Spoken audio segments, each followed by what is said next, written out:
Welcome, Pewter Report readers, viewers, and listeners to a brand new edition of the Pewter GameDay Show, energized by Celsius, the official energy drink of PewterReport.com. Hope everybody had a very happy Thanksgiving, spending it with friends, family, or really whatever you want to do on that day, because this is America, baby. Do what you want. We are going to break down everything for Bucs versus Colts with this Pewter Pregame Show. And then, of course, the Pewter GameDay Show will be live at 1 o'clock. You don't have to change a thing. Just stay on this YouTube channel as me, myself, and various Pewter reporters will be on giving our opinions and reactions and everything else in between about Bucs versus Colts, which I said on X about an hour or two ago that the Bucs are going to win.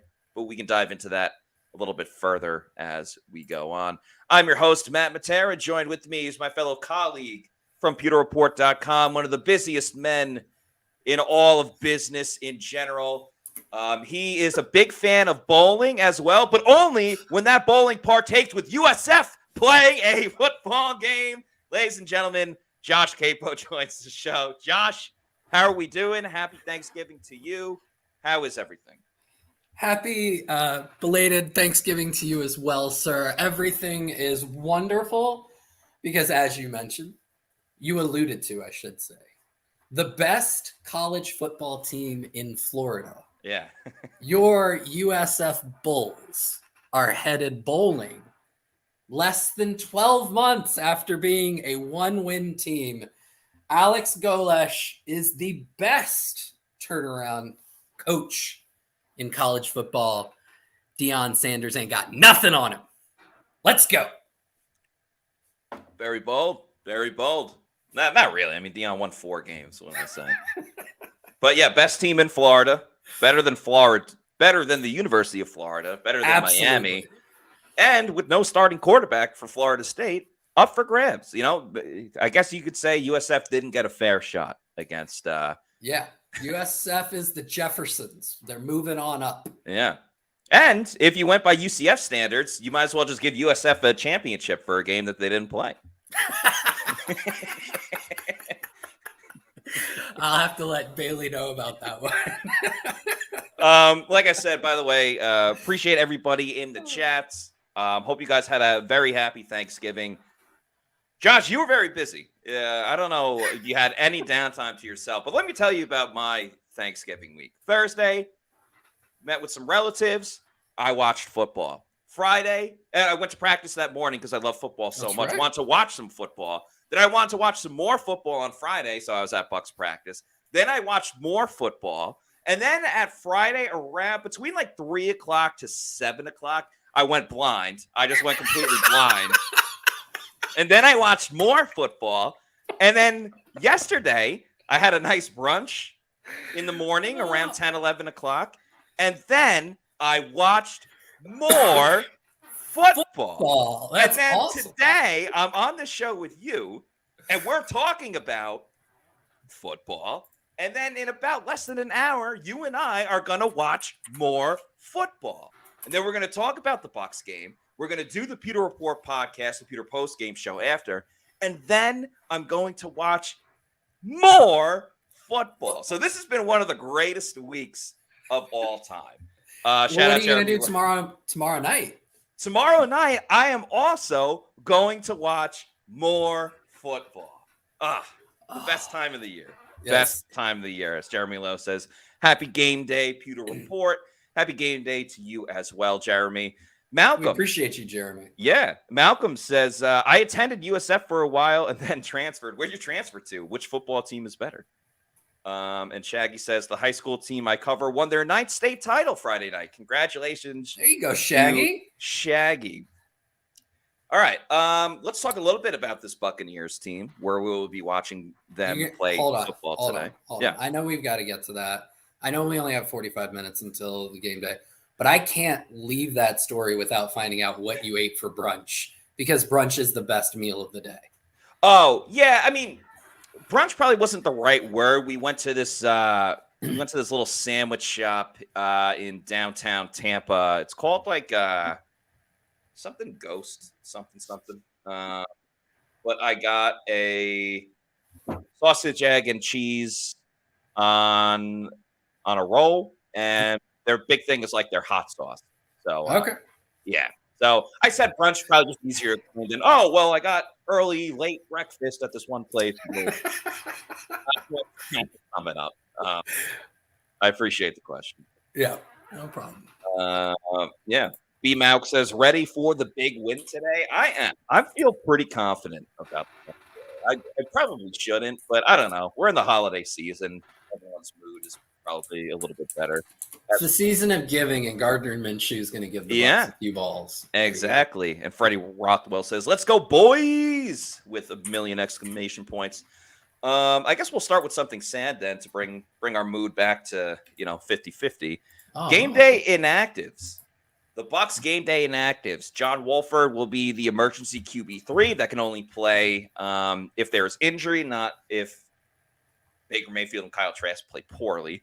But then the two big ones, cornerback Jamel Dean and inside linebacker Levante David are both out. So is Mike Green. He was added late to the injury report later in the week.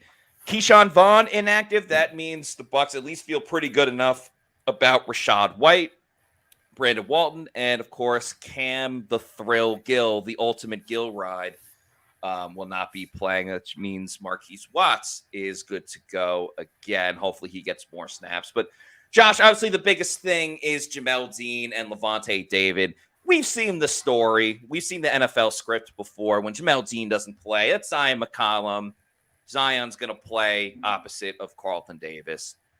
But man, oh man, I'll ask you, Josh, how much of a world of hurt are the Bucs in without having arguably a Hall of Famer, the second greatest inside linebacker in franchise history, and a future Ring of Honor member in LVD, Levante David? Yeah, I mean, it could get pretty bad. I think the very first thing that everybody's going to look at and should is the fact that the Colts have, he hasn't had a great season since coming in late, but Jonathan Taylor is still Jonathan Taylor, right? And losing Levante David, especially, Devin White is going to go. That was a true game time decision, but Devin White is not fantastic as a run, gap fitting, run stuffing linebacker. And then you lose the one linebacker you have who's really, really good at that. So the Bucs are going to rotate, I think, KJ Britt and Servassier Dennis. And that could mean loads of opportunities for Taylor and Zach Moss and the Colts running game. Take a lot of pressure off of Gardner Minshew. I think the other place that this could really hurt the Bucs is over the middle with somebody like Josh Downs. Josh Downs, the rookie slot receiver for the Colts. I want to say he's like a third-round pick for them. He's having an incredible season.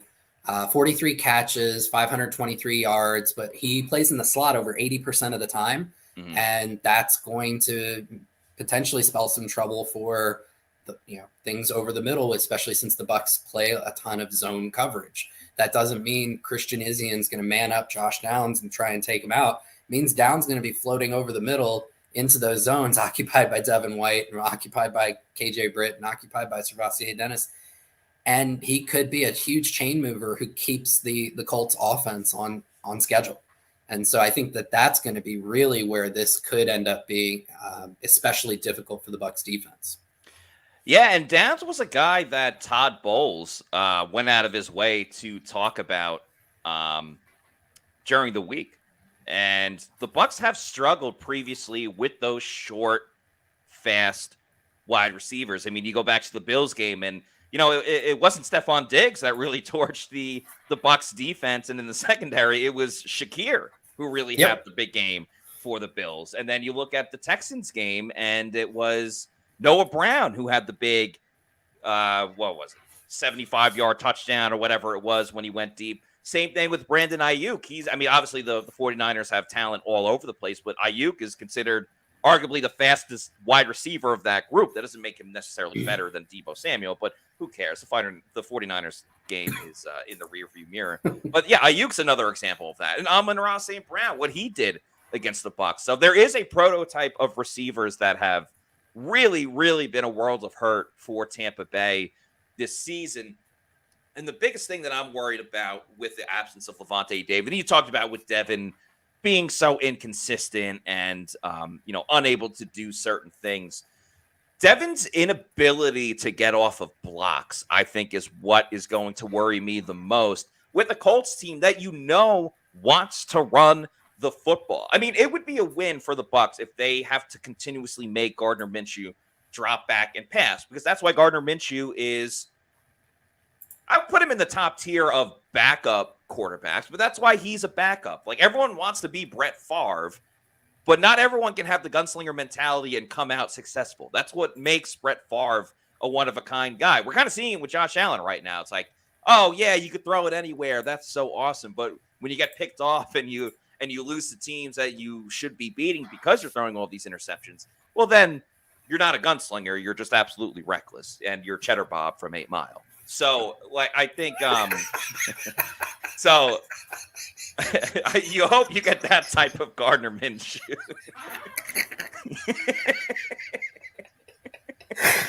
So you hope you get the Cheddar Bob type of Gardner Minshew. Just give me a minute. I'll put something on the screen. I'll put anything on the screen. Yeah, Baker Mayfield. He's got a little bit of a gunslinger mentality in his own as well. B Mag wants to know, is Filer starting today? I doubt it. I think they'll stay. I think they'll stay with Aaron Stinney. He's done a pretty good job in. All right, I do want to kind of go back to your last point because I've got a little bit of a stat, a little gem, to help support exactly what you're talking about. Among all linebackers in the NFL, with at least 169 run defense snaps, right? Which is just like 50% of the top guy. Lavonte David is number 1 in the NFL in average depth of tackle. He tackles guys when he wraps up to have an average of 1.2 yards off the line of scrimmage. Number 1, Devin White, 4.3 yards. That's a big difference. Yeah. That is the difference between being on and off schedule. So it's they're gonna have their work cut out for them on the second level today.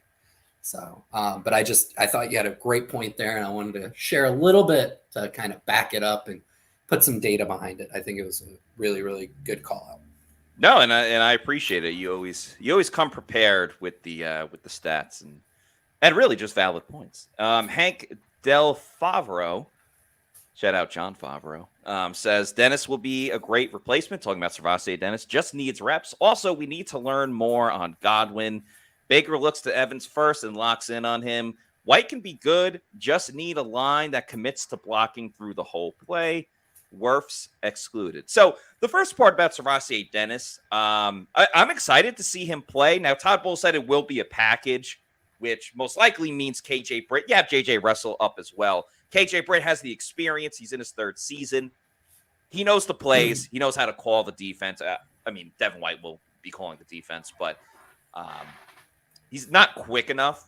And Servase Dennis, I'm not putting a ton of stock in 17 snaps against the 49ers last game. So, yeah, that's obviously the big question mark going into this game. Chris Godwin, I feel like, I don't know. I'm not like, would you like more from Chris Godwin? Sure, absolutely. But I don't look at this as an absolutely down season. The touchdown numbers are low, obviously. But I think in the past couple of weeks, you've seen the Bucs offense as a group start trending more towards the right direction. And, if Chris Godwin ends up being option number 3 because Rachaad White just keeps dominating as a receiving running back, I don't think that's the worst indicator for this offense specifically. But Josh, I'll leave it to you. You probably know better. Yeah, I would love to see Godwin get a little bit more involved in the offense, but the way this offense operates, it's so heavily dependent upon how the defense responds. And the quarterback has different options on different things. I do think that there are some opportunities to get Godwin a little bit more involved early. I call it stealing yards, like early speed outs, first down speed outs, just for 4 to 6 yards. Yeah. Sometimes a little bit deeper on those. I think that's where him and and Baker have shined. If you go all the way back to I want to say it was the Minnesota game, week 1, that was the play that sealed the game, was a deep out to Godwin or a speed out to Godwin. So I think that there's some opportunities there. So as far as Dennis goes, I agree he needs reps, especially when you look at the long-term landscape of the Bucs linebacker core, right? Because good chance both their starters aren't here next year. If Levante decides to hang them up, and I doubt Devin White comes back. I think Scott Reynolds has been pretty adamant that is not going to happen. He bet his house. Oh, wow. Okay. He bet his house and all of his possessions. My goodness, that is quite a bit to put on the line there. So, and Scott likes his house. So this isn't him trying to get out of his house. I'm sure I'm sure that at this point, it looks like Devin White's not going to be back. So what are your options there right now? KJ Britt's a fine depth linebacker. I just don't think he has the athleticism to really thrive as a starter. Dennis has the athleticism, but he's still, and I think this is the thing, like we go back to preseason with Trey Palmer. The hype on Trey Palmer got way too big. And don't get me wrong, I love Trey Palmer. I think he's had a fantastic season when you look at it on a snap-by-snap basis. Like, he's going to be very good in the league. Yeah. But he's still a day 3 guy. Servassier Dennis is still a day 3 guy, and for good reason. If you see a couple of splash plays and just a few things on tape over the course of today where you're like, okay, like the thinking there was good, the processing was good, I'll take that as a win. But I'm not looking for him to have this amazing game, transcendent play or anything like that, just baby steps. And the rest of the defense is going to have to cover for that. I think the Bucs outside corners, even with Zion in, match up well against the Colts outside corners. And then it's just, how do you contain Josh Downs? How do you contain Jonathan Taylor? And that's where Servassier is going to have to help a little bit. Well, it's well known that the Bucs really need a win today if they want to stay within the NFC South race, especially with the Saints and the Falcons playing against each other today. I believe that game is in Atlanta.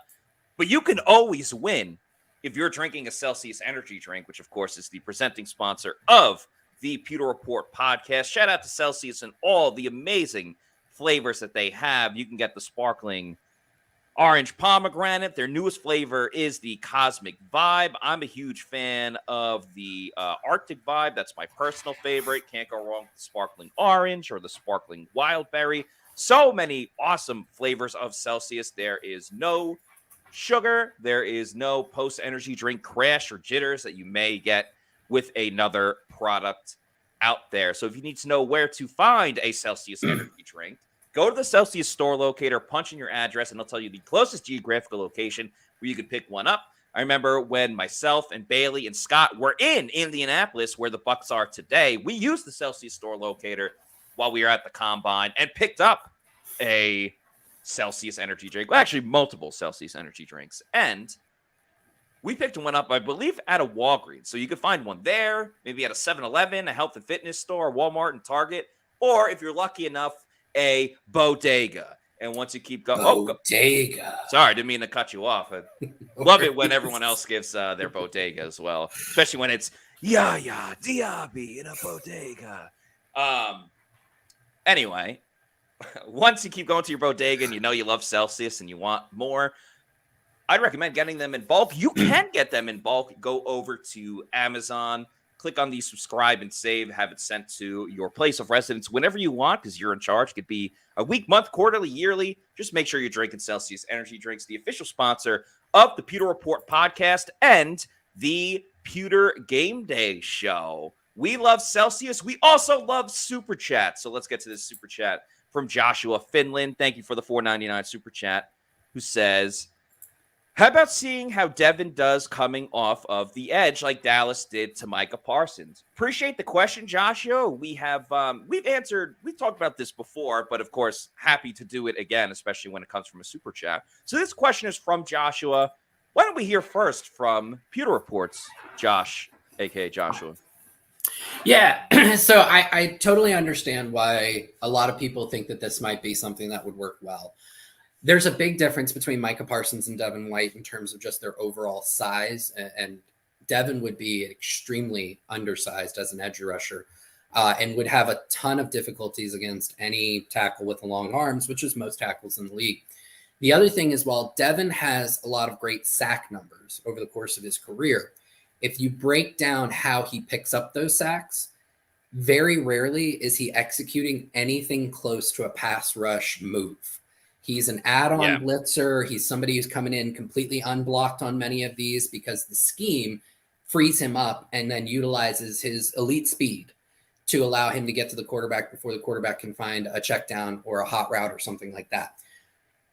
There are very few reps over the course of his now 4.5-year career where Devin White is allowed to just rush one-on-one against an offensive lineman who knows he's coming, especially a tackle, who are typically a lot more athletic than the guards that he will blow past on these add-on rushes, where you see him execute anything where it fools the tackle or allows him to get past him. And so for those reasons, I don't think Devin White would be an effective edge rusher. One of the other things that you have to consider is if you're going to make him an edge rusher, he's going to have to hold up in run defense as an edge rusher. Mm-hmm. Matt really well put out earlier, he can't get off blocks. He gets moved in the run game already as an inside linebacker. So you put him on the edge where now he would have to, be the force defender. He would have to set the edge. He would have to try and bog down, wide zone runs and things like that and slow down the edge. He's just not built for that. So I just don't see it being a successful transition versus somebody like Micah Parsons, who's got 20 to 25 pounds and a ton of muscle on Devin White.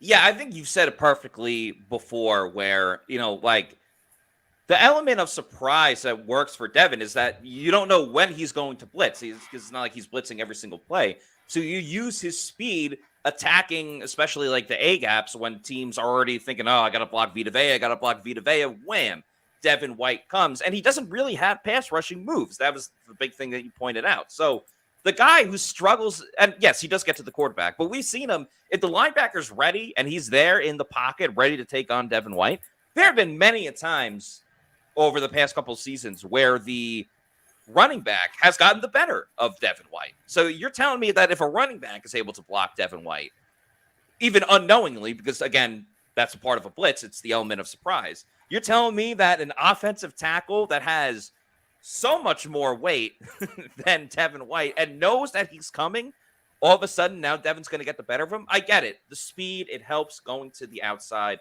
but I don't think that's the right move for Devin White. He is not Micah Parsons. Micah Parsons is a freak of nature on the outside. So I appreciate the question. It's definitely something to think about, but it wouldn't work for Devin. It wouldn't work for the Bucs defense. And then what are you doing an inside linebacker? You're in your situation where you're in right now, except it's Levante at linebacker and then Servassier. So I don't think it would be a good move for Devin White and for the Buccaneers. But I guess if Devin wants all that money, he's probably lobbying for it. Like, hey, let me get a couple sacks as an edge rusher, then I'm more versatile and get into a new financial bracket as well. Let's talk a little bit about the Bucs offense, though. When the Bucs are on the offensive side of the football, I kind of already said it. At least in my opinion, I think the Bucs offense is trending in the right direction. I mean, if you look at the past 3 games, they exploded onto the scene against the Texans, dropping over 30 points, the first time they've done it all season. I think against the Titans, they controlled the game. There was never the worry that the Titans were going to come back into it. I think the Bucs did a really good job of sustaining drives, because I think in the past, the Bucs offense, you've seen they look pretty good at times. And then they just have a quarter where they gain 15 yards in the entire quarter. There's 2 3-and-outs and something crazy happens. That didn't happen against the Titans. It didn't really happen against the 49ers either. And I said it before, I do not think 14 points against the 49ers tells the whole story of the Bucs offense. So looking into this week, they obviously have to clean things up in the red zone. I think that goes without saying. You got to make the catch in the end zone. That was a big issue with Cade Otton last week and Devin Tompkins. But outside of that, I think the Bucs just kind of need to stick to the same game plan. They're going to be stubborn with the run, and I'm not predicting much with the run game again. But let that screen game, let those short passes be an extension of the run game. Try to get Mike the ball as much as you possibly can. You'll sprinkle in Chris Godwin. Let Rachaad White do his thing. I know it's a different team, obviously not as difficult as the 49ers, but I don't really think there needs to be a crazy amount of adjustments from this Bucs offense. And obviously Baker needs to hold on to the football. But outside of that, I don't know. I like where this offense is going, Josh. I couldn't agree with you more. I actually put it out on Twitter X myself. I think it was like yesterday or the day before. I have a feeling that this game is the game where the Bucs put it all together on offense. Where, and I think you hit the nail on the head in terms of the San Francisco game. I went back and looked at that tape, and you pointed out very validly, the 2 touchdown would-be touchdown drops. That would have been 28 points, right? Just on those 2 drives, and could have potentially changed the game around. I'll add in the thing that fascinated me from that tape, and I wrote about it, was like the second drive of the game. Mm-hmm. Dave Canales did a really good job of finding a small, weakness in the San Francisco 49ers defense and exploited it for almost an entire drive.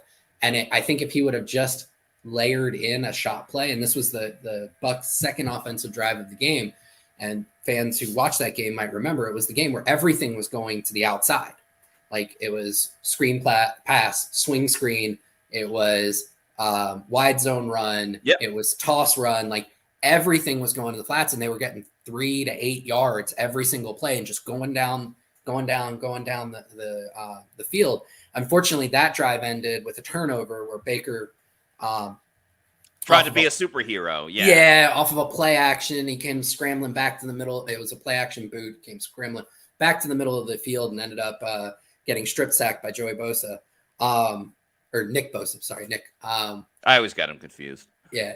But if they would have just layered in like one shot play on top of that, I think that drive could have ended much differently. And they're just so close. And I think what I said was Canales is showing a lot of growth as a play caller. I think the design and the function of the offense is fine. Play calling is getting better with each and every week. There's just like 1 to 2 plays each half where it's like, if he would have just done this, probably would have turned into something a lot different. Baker has played very well this season overall. Yep. I would say high end of the expectations you could have had coming in. There's just a couple plays, right? Same thing for him. There's a couple drops from the receivers. There's, one just key missed block in the run game or missed read from the running backs. Those things aren't going to continue week after week. Some of those are going to start just hitting. And you're going to see this offense go from like 17 to 20 points a game or 14 to 20. All of a sudden, that's going to start turning into 24 to 28.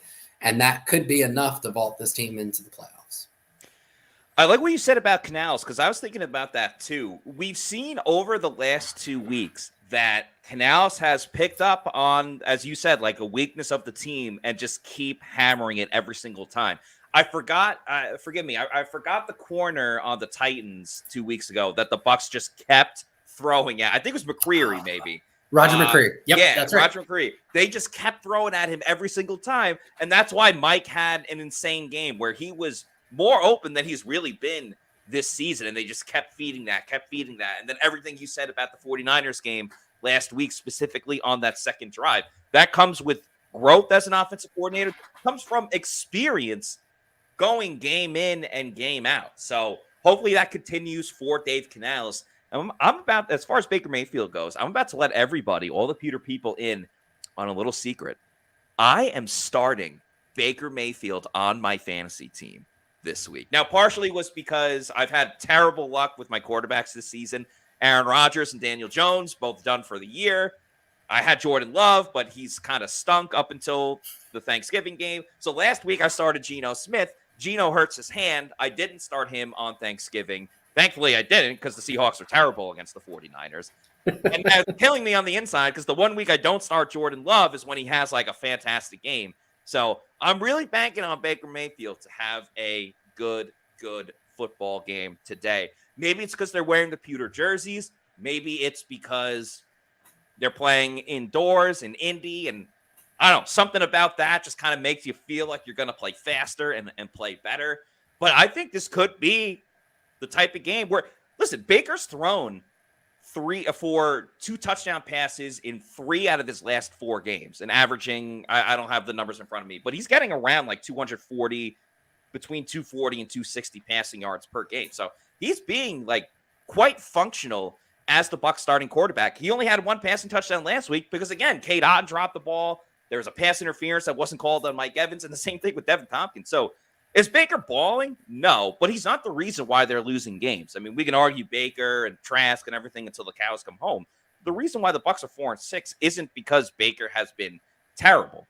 He's been inconsistent, and I think if you want to argue if he's cost them 1 game this season, yeah, sure. I think that's a fair point to make. But Baker and this offense are incredibly on the up and up. So I'm excited to see what they can do today. Speaking about being on the up and up, when you're up and up, you're at the top. If you're buying a home, you want to have the top realty group to work with and have them on your side. And that is Eric Gross and the Eric Gross Realty Group. Check them out at www.housesinfla.com. You know, the home buying experience is one of the most important things that you will do in your life. So you want to have someone on your side, someone that cares about you more than just a client, more than just, you know, getting a payday out of this. Eric is extremely family oriented. His wife works with him as well, and they have a young child. A lot of people that are buying homes have families or want to have families soon enough, so they can kind of put themselves in your shoes. He's also a huge Bucs fan, so if you're going to be buying a home anyway, wouldn't you rather work with someone that you're going to get along with and you can just talk some football with? So that's Eric Gross and the Eric Gross Group to a T. They can help you buy a home. If you have to leave Florida, sadly, they could also help you sell your home. So check out the Eric Gross Group, www.housesinfla.com, or give them a call at 513-907-4271. One more time, that's 513-907-4271. Shout out to the Eric Gross Group, the official realty group of PewterReport.com. They, of course, are also sponsoring this segment of When the Bucs Are on Offense. And now, when the Bucs are on defense, Josh, we already talked about that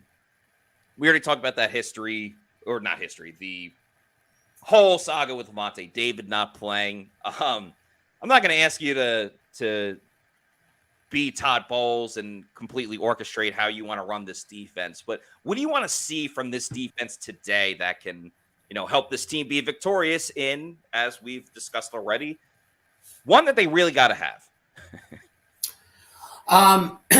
So the 2 outside receivers that the Bucs have, or that the Colts have, Michael Pittman and Alec Pierce. I'd like to see the Bucs press Pierce a ton. I don't think he can get off press coverage very well. I think between Dean's out, Carlton Davis and Zion McCollum both can execute that game plan. Bracket Michael Pittman and then try and put as much traffic in the middle for Josh Downs as possible. And I'd like to the Bucs to try and get home with 4 today. I think that there are some opportunities there. The Colts starting center, Ryan Kelly, is out. They're going to be putting, I'm trying to remember who the guy is in place of him, and I'm going to forget. Give me 1 second. I believe it's going to be Wesley French. And I think there's an opportunity for Vita Vea to do what Vita Vea does. So the Colts have some very good tackles on the outside. So I think that's going to negate some of the edge rushers.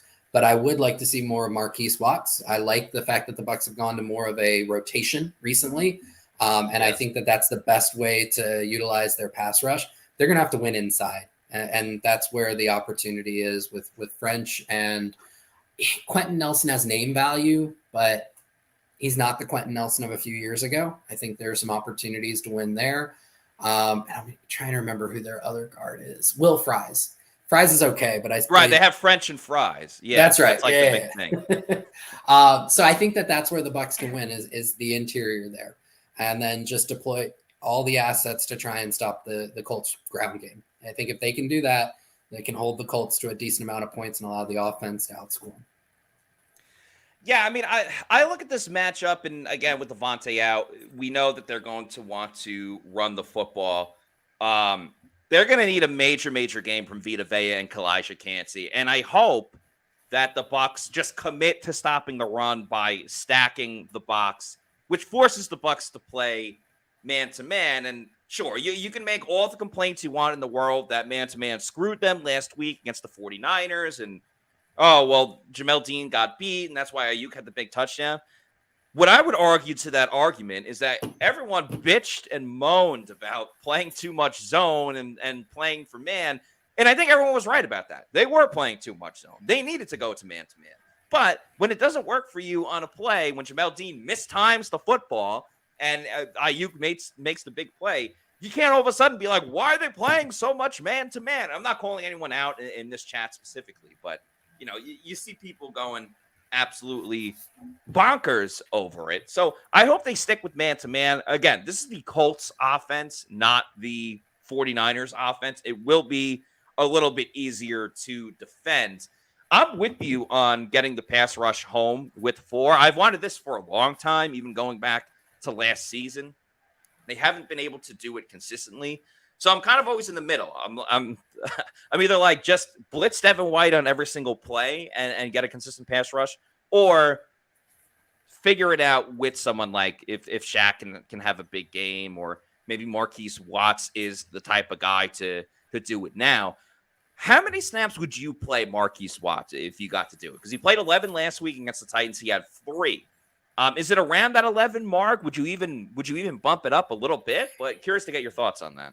It's so hard to, and this is where I'm terrible, because it's so dependent, right? It's dependent on situation and game situation and down and distance. I would like to see Watson on the majority of 3rd and 7 or more. That's where he's going to shine.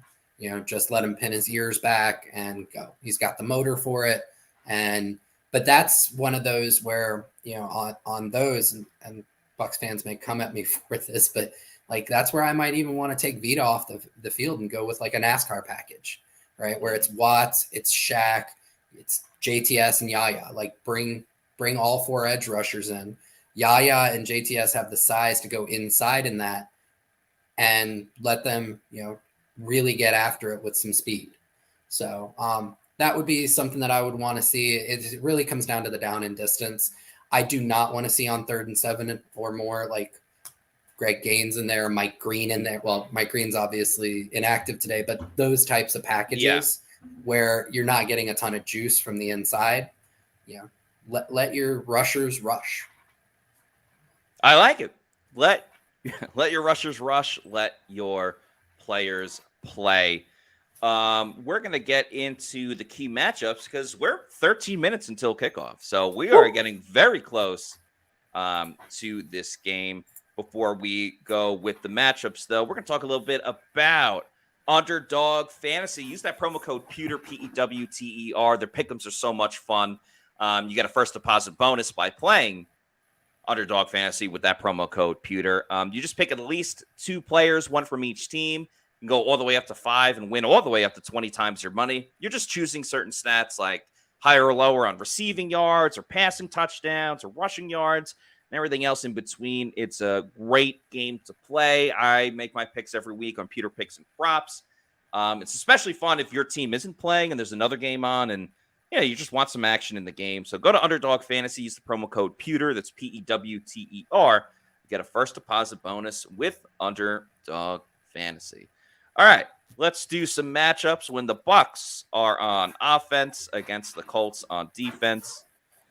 First up, we got Cody Mauch against DeForest Buckner.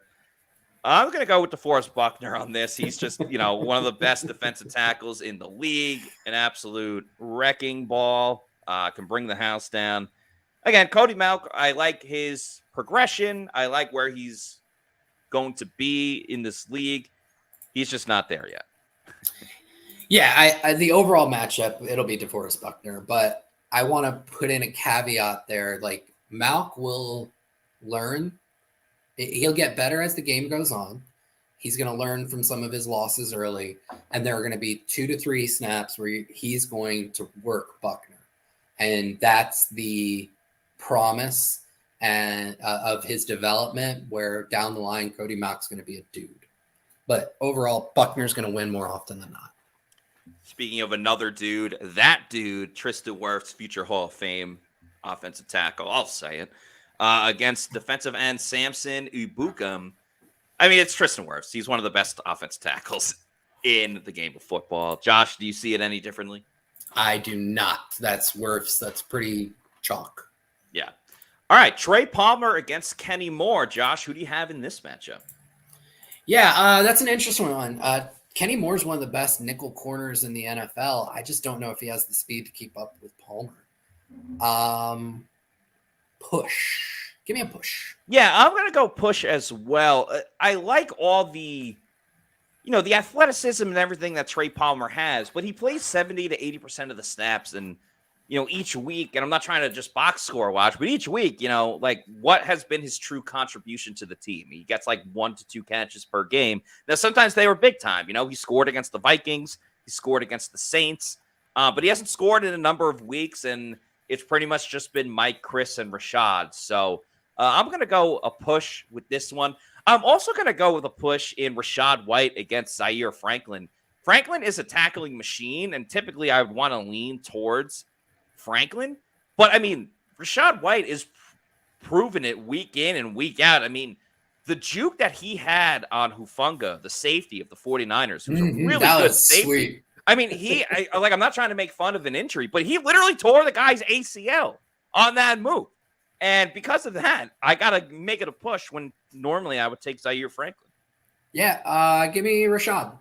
Franklin's good. I think Rashad in space.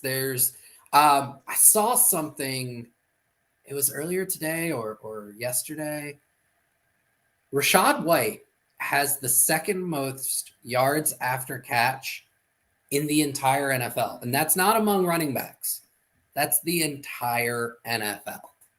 That's crazy. Yeah. That's insane. Give me White. All right.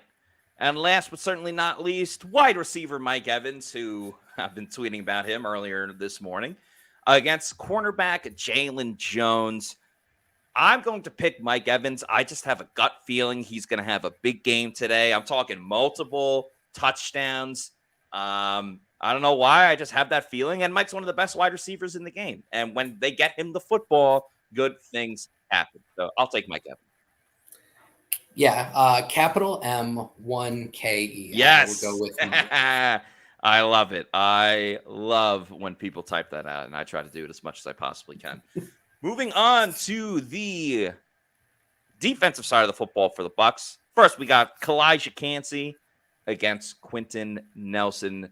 Josh Capo, your thoughts on this matchup? This one I think may surprise some people. I'll take Kalijah. Like I said, Quentin's good. He's been solid this year. He's not the Quentin Nelson that made a name for himself several years ago and got the top contract for an offensive guard for a while there. Give me the young buck. I'm going to go with Quentin Nelson in this one. Maybe he's not the same guy that he once was, but I still think he's quite a stout offensive lineman, and that's big for me to say considering that he played at Notre Dame.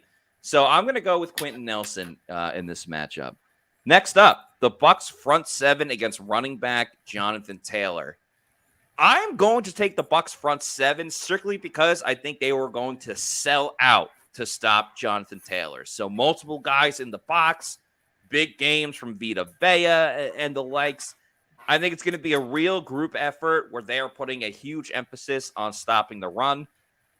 I'm going to take the Bucs front seven. Yeah, I had a lot of trouble with this one. The Bucs have some of the most stout run-stopping edges in the NFL. There's obviously Vita, Will Golston, and Greg Gaines are really, really good depth run defenders. I just worry about that second level with Devin White and the backups. So give me Jonathan Taylor / Zach Moss as a team against the Bucs front seven as a team. I think they're going to do some things today. Yeah, everything you're saying is a fair assessment, and those are huge concerns without having Levante David in the middle. But speaking in the middle of the defensive line at nose tackle, Vita Vea against center Wesley French. Oh, we can make some more French jokes about Vita Vea is going to beat him so badly that French is going to surrender. I'm going to take Vita Vea because I also placed a small wager on him to record a sack today. And he seems to get to the quarterback a lot these days. So I'm going to go with Vita Vea.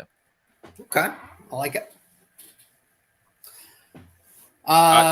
Carlton Davis versus Michael Pittman Jr. You want me to run with this one? Go for it. Yeah. If CD3 was like full strength, I'd take him.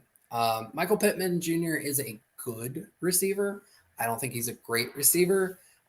He's only averaging 10.3 yards per catch, which I find to be very interesting, with an average depth of target of only 8.3 yards, which means he doesn't do much after he catches the ball.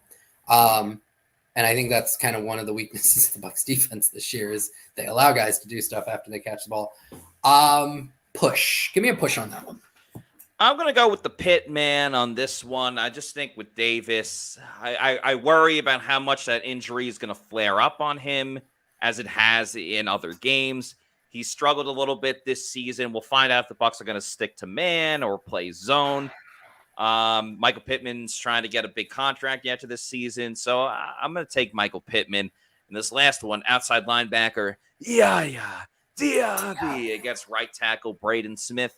I'm going to take a push in this one. I know Yaya's on a really good streak right now. Let's remember that one of his 2 sacks last game, he went untouched and went right after the quarterback, which is still, good job. You finished the job, but, he ran free on the play. I like Yaya. I hope he continues to improve and have a great game, but I'm going to take a push. Yeah, I'll go full on Braden Smith on that one. Yaya is promising. I think, again, very similar to Trey Palmer. I think there's been a little bit of an overinflation of him. Braden Smith's a dude. Yeah. And I'll take Smith on that one. We got a $2 super chat from Kyle Driver. Thank you for the $2 super chat. Who says, running late to the stadium, but go Bucs.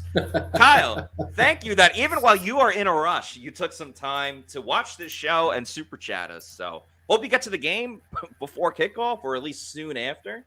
But thank you so much, Kyle. Really appreciate that. By the way, this game, which is coming up very soon, still a little bit of time to place a bet in, which you can at mybookie.ag. Use that promo code Pewter. That's PEWTER. Get a first deposit bonus all the way up to $2,000 over at MyBookie. So that's free money in your account. So even if you learn from Plant City Math, you know that is a heck of a deal. Check out their online casino as well at mybookie.ag. If you're into cards, blackjack, various different games, roulette they have as well in the online casino. You don't even need to go anywhere. You don't even need to leave your home, and you can still go to the casino at mybookie.ag. Promo code Pewter. Bucs are a 2.5-point favorite in today's game. I am actually taking the Bucs plus 2.5. I like the under as well. I believe it's 43.5. The under is hit in every game except for 2 this season with the Bucs, so I'm just going with those odds with the under continuously hitting. Maybe the Bucs will win 45-0 today. That would be nice. The under would hit. Bucs would win convincingly. And by the way, these are the predictions by everybody from PewterReport.com. Not a unanimous decision. As you can see, Scott Reynolds is the only person that picked the Bucs to lose today by a score of 23-20. Adam Slavon has the Bucs winning 27-21. Josh, you have it as 34-27, so very, very high scoring. Bailey has it, Bucs winning by a field goal of 31-28, and I have it very close, Bucs winning 20-19.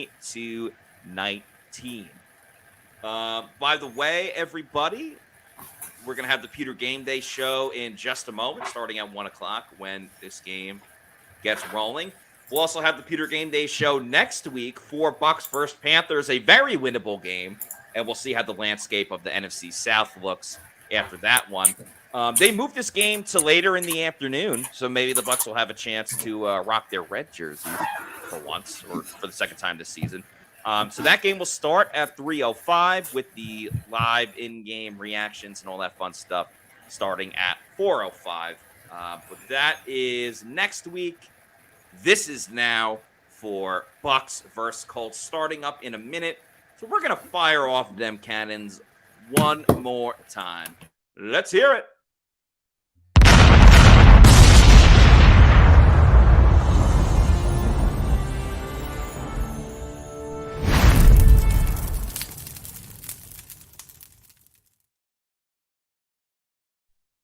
What up, what up? Welcome, Pewter Report readers, viewers, and listeners to a brand new edition of the Pewter GameDay Show, energized by Celsius. I'm your host, Matt Matera. Joining with me is Josh Capo. If you've been watching the show, not much has changed. It's still the two of us. We're going to be reacting to everything from the show.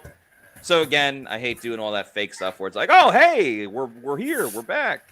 Yeah, so anyway, we will be reacting to this game. Appreciate everybody that is tuning in with us. Bat W says, "Go Bucs." Oh, we got a Colts fan in the chat. Yeah, we invite everybody. Just keep all the discussion. If you want to talk smack, that's cool. But obviously, try not to be too keep the language to a respectable manner. That's all I'll say. Flash Gordon says, Rick Stroud suggests Yaya is indeed getting the start. That would be fantastic. What says, this is the game. Bucs put up 30 plus and don't lose. That would be quite nice. Shaggy says, 7th game this year I'm getting on TV out of the Tampa Bay market. Yeah, I think the other CBS games are Steelers-Bengals, which I think is like the national game that most people are getting, and then Jaguars-Texans. I don't get why Jags-Texans wouldn't be the national CBS game. That seems like it would make more sense. But I don't make those decisions. Though if I did, I'd be making a ton of money, and I'd probably make better decisions than they did. Josh Capo, what's good, my man? How you doing? Doing well. I'm doing well. I am I feel like this is kind of the second kickoff to the Bucs season, right? Like this is the run of very winnable games that could lead them to the postseason. What's extremely interesting is how many Bucs fans are for and how many Bucs fans are actually against that potential outcome.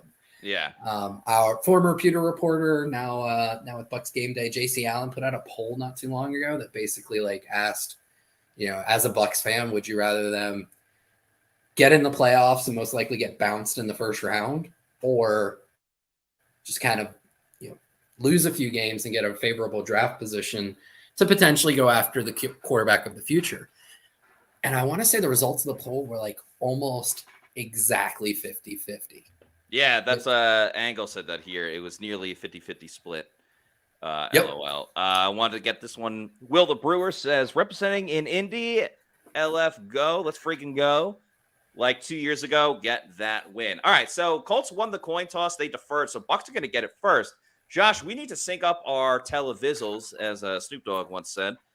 So where are you at on the screen? They're close-up of DT's face. Okay, so they have not kicked it off yet. Not yet, no. Okay, I just saw the kickoff. They're going to do the kickoff. It's a touchback, spoiler. And then they're going to show Baker and the offense running on to start their drive. When they cut to Baker, let me know. I'm on Baker. All right. Baker Mayfield in the pewter jersey. About to get it rocking and rolling for the Buccaneers. Hopefully they can come away with a win in this game to improve to, what are they, 4-6? They'd be 5-6. They'd be 5-6. Yeah. First quarter, Bucs 0, Colts 0. We'll scroll it across. First play, Bucs are in shotgun. And they throw a screen to Chris Godwin. There you go. Chris Godwin's getting involved. And that's about a 4-yard gain. A little creativity for you. So let's see. This is very similar to that second drive of the San Francisco game where the Bucs had a lot of success hitting those flats and working the edges of the field. Yeah. The one thing that drive lacked was a counter of shot play off of it. Let's see if Dave Canales can work that in. Staying in shotgun again. What is this, a college football team? Who do they think they are? The New York Jets? New York Jets. They're going to, run a little play action. Baker on the move, connects to Mike Evans. It is caught for a short gain, but you know what? They'll set up a 3rd and 1. Now, Josh, they can run anything. They can run it. They can pass it. They can do a play action bootleg, and Baker scrambles for 1.5 yards. They're going to bring Vea in for a tush push. Yeah. And they said that they were working on that a couple of weeks ago. We'll see if that's yeah.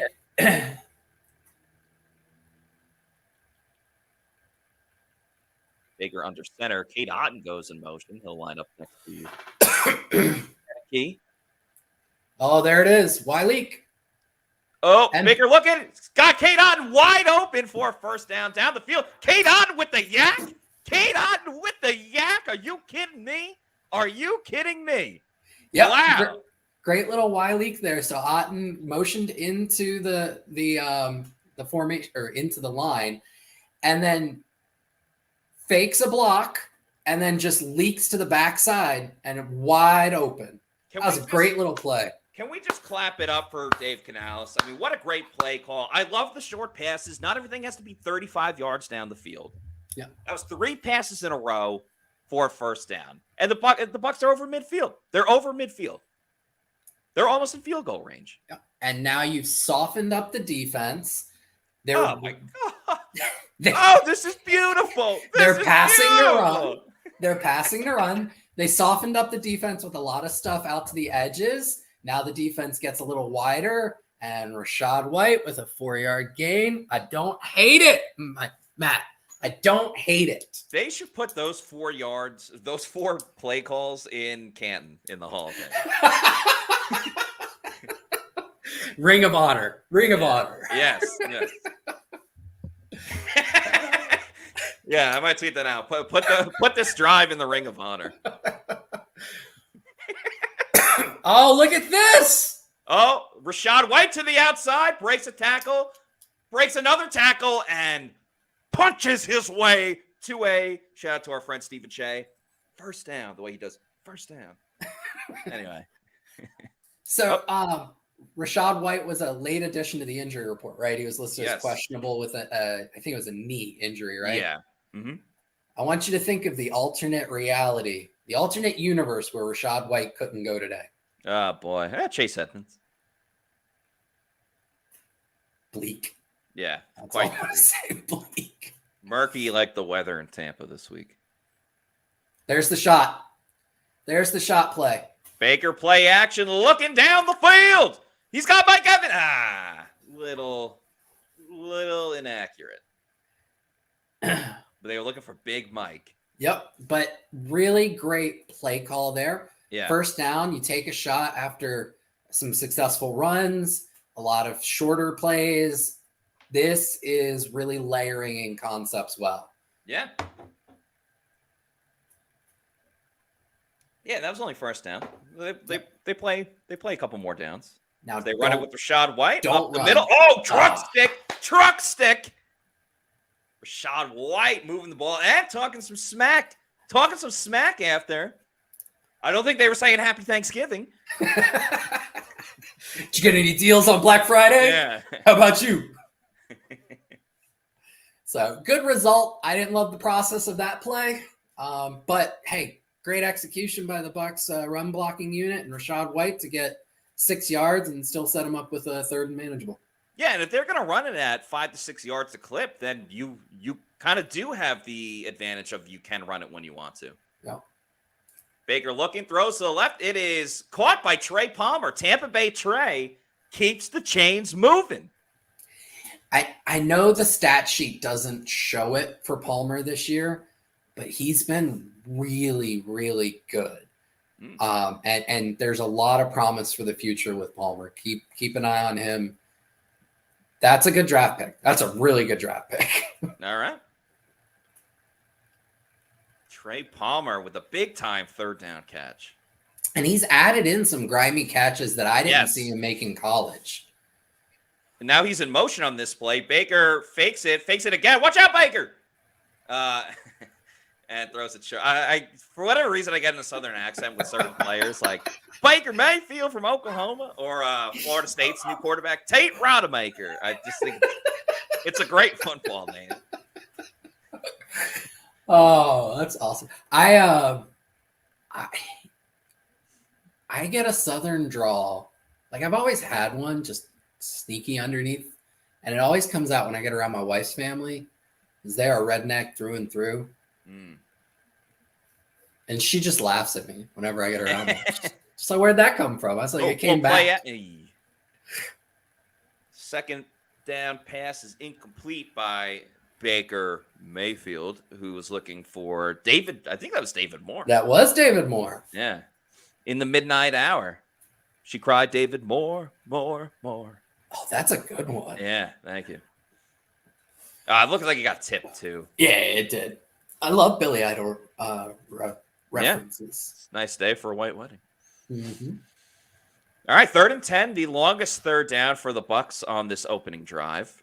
Baker, of course, in shotgun. Colts bring the blitz. Bucs pick it up pretty well, and Mike makes the catch. Was he in? Was he in? I don't think he was. Damn it. But Close. A great catch by Mike. That was an awesome play by Mike. Great job by the offensive line and the running backs who was in there to pick up that blitz. That was an all-out blitz by the Colts. An excellent job by Baker Mayfield. Yeah, that's offsides. That's offsides. What are we doing here, people? So, all right, yeah, Mike on a post, he had the inside leverage on the corner.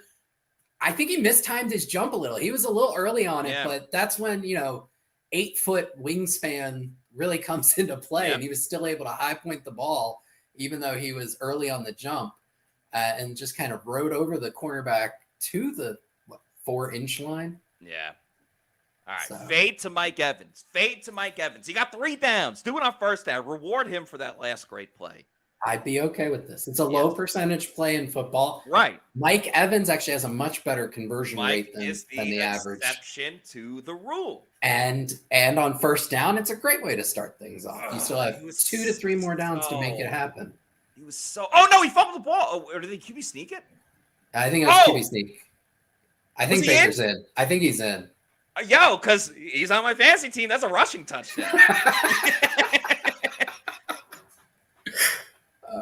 No. I think Baker's down. Baker's grabbing his knee. Oh, my God. That's his ankle. I think no. I am cursed. I am cursed when it comes to fantasy quarterbacks this season. Oh, that's not good. Oh, my God. All right, now throw it to Mike.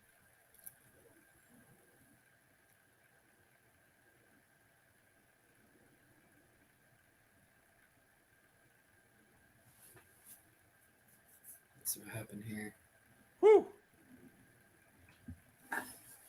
Can't really see where it might have happened. All right. Well, Baker's clearly going to be out. Yeah, it's an ankle injury. All right. Well, it's trash time. Y'all wanted it. Well, some of y'all wanted it.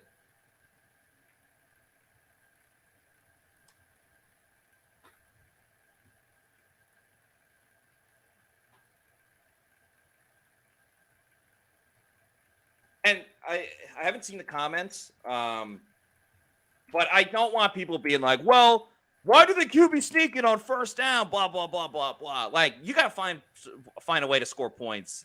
Yeah, absolutely. Yeah. And teams QB sneak it every single week. Single week. It's just unfortunate that this time it didn't work. Injuries happen in the NFL. Like, you cannot scheme and officiate injuries out of the NFL. Like, what was it? Kansas City is actually one of the worst teams on like 4th and short because Patrick Mahomes did a QB sneak like several years ago, got hurt, and they've never done it ever again. Like they refused to QB sneak on 3rd and 4th and short. Like there's going to be, I mean, they've done a very good job of trying to prevent quarterback injuries in the NFL, like, but you're never going to stop it.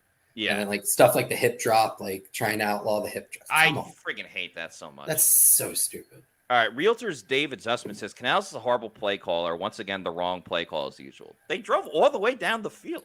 Yeah, that was an amazing drive. Yeah. And including the QB sneak, which is a very high percentage success rate play.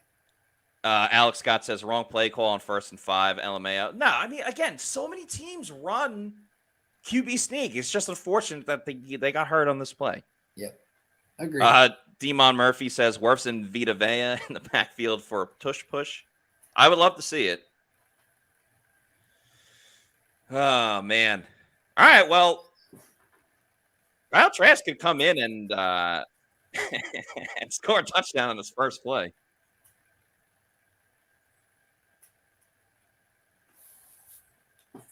Certainly will spark plenty of debate for the rest of the season. Oh, man, Baker is limping hard. And are they in shotgun? Yeah. Fake to Mike! Oh, damn. There it is. What was that? That was a pre-snap penalty. On... I'm assuming it's a false start. Damn, that's going to be a real insult to injury if they end up with a friggin' field goal on this drive. Ed Baker gets hurt.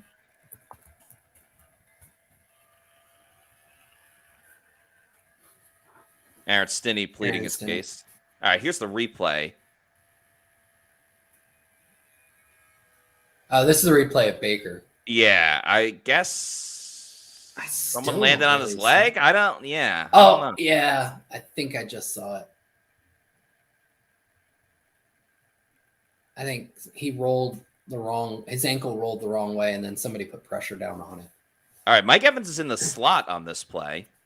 Trask in at quarterback, shotgun. They run it with Rachaad White. Damn it. Oh, God. This is going to end in a field goal.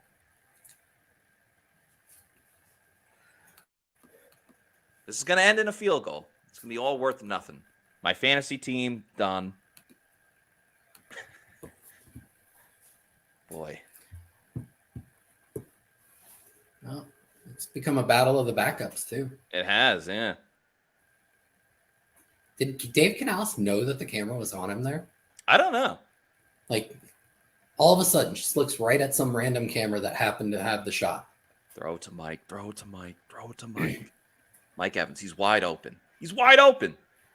That's... Oh! He didn't catch it. Nope. Chris Godwin, back of the end zone. I don't think he had 2 feet in anyway. Chris trying to avoid another ankle injury, getting wrapped up in the cameraman's wiring. Let's see here. Yeah, he wouldn't have even had the 2 feet in had he controlled the ball. One.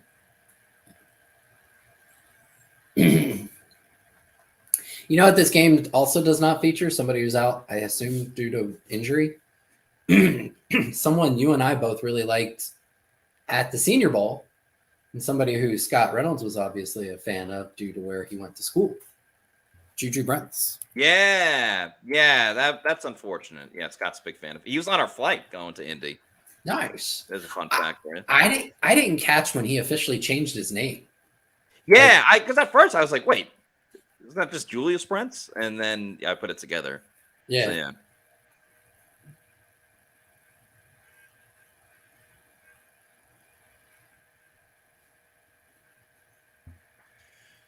Oh, that sucks. That absolutely sucks. You're on the 1 inch line and you only come away with 3.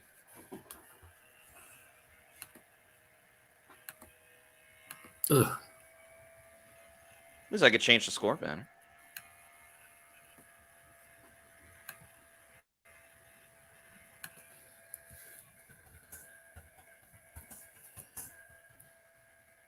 Watt says, woohoo, 3 points, LOL.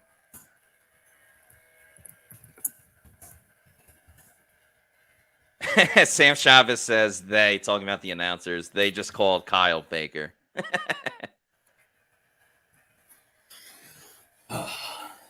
Who was it on Thanksgiving? No, it wasn't. Oh, last week. It was who was the color commentator on the Bucs game? Because he kept calling Devin White Devin Smith. Devin Smith. And then after doing it, Like Devin Smith misses this, Devin Smith misses that. Yeah. He then went, Levante David and Devin White are having a great game. And I think I even tweeted it out. I was like, that is like another level troll to be able to pull that off. I was dying.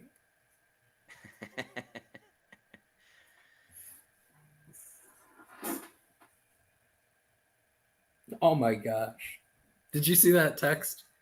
No. In the group chat. I guess somebody said Tampa Bay tried calling the tush push, but accidentally called the Baker breaker instead. Oh, that's kind of terrible, hilarious. But kind of funny. Yeah.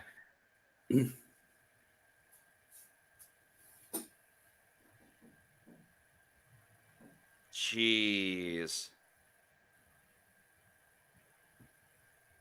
Second Royalty says, give Baker some Tylenol and a shot, wrap him up, and get him back out there. Jeez. Man, that freaking sucks. So much. Tampa Bay is winning, though. They are. Literally like halfway into the first quarter. That drive was going to go in the Ring of Honor, too. Yeah. I'm assuming the Baker's injury takes it out and the fact that they didn't get a touchdown. Yeah. You can't put a field goal drive in the Ring of Honor. Unless Martin Gramatica did it. Oh, all right. Minshew Mania. Minshew Mania versus Trask Time, the matchup we all signed up for. Okay, let's see. JTS is in, and so is Wow, they got Diaby, Shaq, and JTS starting for the Buccaneers. Oh, that's very interesting. Yeah, Yaya's lined up on the inside next to Vita. You have one linebacker, but you also have Cansey out there. Yeah. Zion. Forgot he had outside leverage. Yeah. That was a very odd look. I like it. Yeah. I really like it. The Bucs edge rushers have athleticism and Todd Bowles drops them into space all the time. Yeah. So you got going left to right. It's a creative look. JTS, Yaya, Vita, Kalijah Cansey, and Shaq Barrett. And then Devin White at linebacker. There's some hustle from Devin. It's a first down as the pit man gets the better of Zion McCollum. I guess Todd Bowles trusts his other linebackers so little that he's willing to just put Devin White on an island out there. I don't hate it.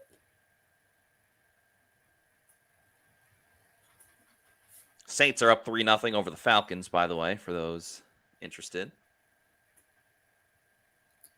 Baker's headed to the tunnel. Baker Mayfield. But on his own accord. Yeah, that's true. And his limp was not nearly as bad there. Oh, there is a penalty. We'll see if it's holding on the Colts or if it's probably on the Bucs. Carlton Davis and Ryan Neal don't look happy, so. Okay. Oh my God. I'm gonna screw. What are you doing as the camera operator, cutting away from the ref making the penalty call when it's holding? By the way, which could be on either team. It's on. I get it. I'm with you, but it's on Carlton. Yes. Where was it though? Yeah. Where was the hold? Come on. He grabbed his towel. Come on. What murder? He was the nicest guy around. Minshew to the right. He is just having a day. Oh, there's Savassier, Dennis. Gets the snap. Bam. Just dinking and dunking. Colts know the book on the Bucs defense in terms of the soft zones. 100 yards. Yeah. 100 yards off the line of scrimmage. Zion's now out of the picture. Oh, my. On 2nd and 2. Yeah, like, why not just throw a screen to that wide receiver right there? To Alec Pierce, yeah. Martin, yeah, which he did. I mean, it wasn't a screen, but, We're calling it before it happens. Yeah. I'll be Tony, you be Romo. I don't know, Josh. I don't know, Josh. I mean, I got a little Jim Nance in there. Not Jim Nance. Is Baker preparing to come back in? Yeah, he's he might. throwing. Who was it? Collinsworth? Well, I mean, Josh, you got a wide receiver with. You got a guy here. There's a guy. I mean, look at the quarterback. He's not even on the screen, Josh. And if I'm the head coach, I'm going, well, shoot it. I'll play pitch and catch all day like I did for the Cincinnati Bengals back then. Yeah. That's a terrible accent. So next year, Brady, right? I mean, as of right now, Brady. For Fox. I'm just thinking, like, this is bad football. Like, I just see that being every snap. This is bad football.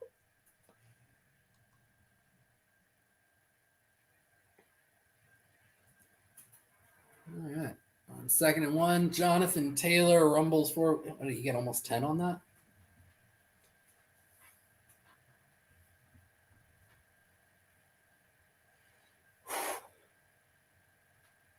They're in the red zone now. Does the Bucs defense not break?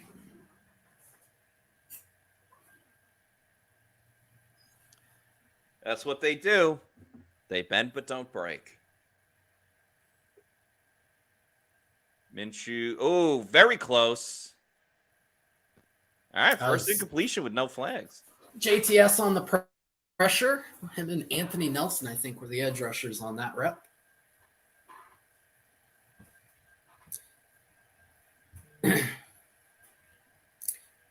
In a very competitive AFC, Shane Steichen in his first year has got the Colts to 5-5 with Gardner Minshew starting most of the games. Things have got to be looking up in Indy as long as you're not factoring in the owner. Bucs bring the pressure. Minshew looking for. Oh wow, nice play by Carlton Davis on the pit man. Probably would have been a TD. Carlton didn't get his head around, but he did knock the ball out of Pittman's. Yeah. All right. Hand. So I gotta ask you. CD3 does this on just about every rep where there's a pass breakup or an incompletion, and a lot of other corners and defensive backs do. What is that little celebration? It's you're locking them down because like you're putting the seat buckle on them. All right. So it's a seat belt. All right. Yeah, it's a seatbelt. Yeah, you're locking them. Yeah, it's like locking in your seatbelt, but you're locking them down. So I was on our good friend John Ledyard's podcast. JTS. Yeah, go right ahead. The sack. All right. JTS, he is trying. You send all of your I was wrong emails to josh.capo@gmail.com. I'm accepting them. From the inside. From the inside, yeah. On a stunt. Very nice. There you go. JTS. I've said it for other edge rushers. I'll say it here. That was not a difficult sack. Minshew ran into him. Yeah. Like, I'm not going to put this on Twitter in a couple days saying, look how amazing he is. He did exactly what Yaya did last week. Yeah. Cleaned it up. It's a good scheme. Todd Bowles had a good sack there. So, oh, wow. It looks like Baker's going to come back. He's coming back. All right. So while we're at commercial, I'll expand on this. So I was on our good friend and former Pewter reporter, John Ledyard's podcast a few weeks ago. And we got to talking about something, and that little celebration came up, and John called it like sheathing the sword. And I was like, oh man. I was like, I always thought it was they were buckling the seatbelt. And the amount of shit he gave me laughing at me because I had it wrong. And then he puts it out there. Hey, go listen to this.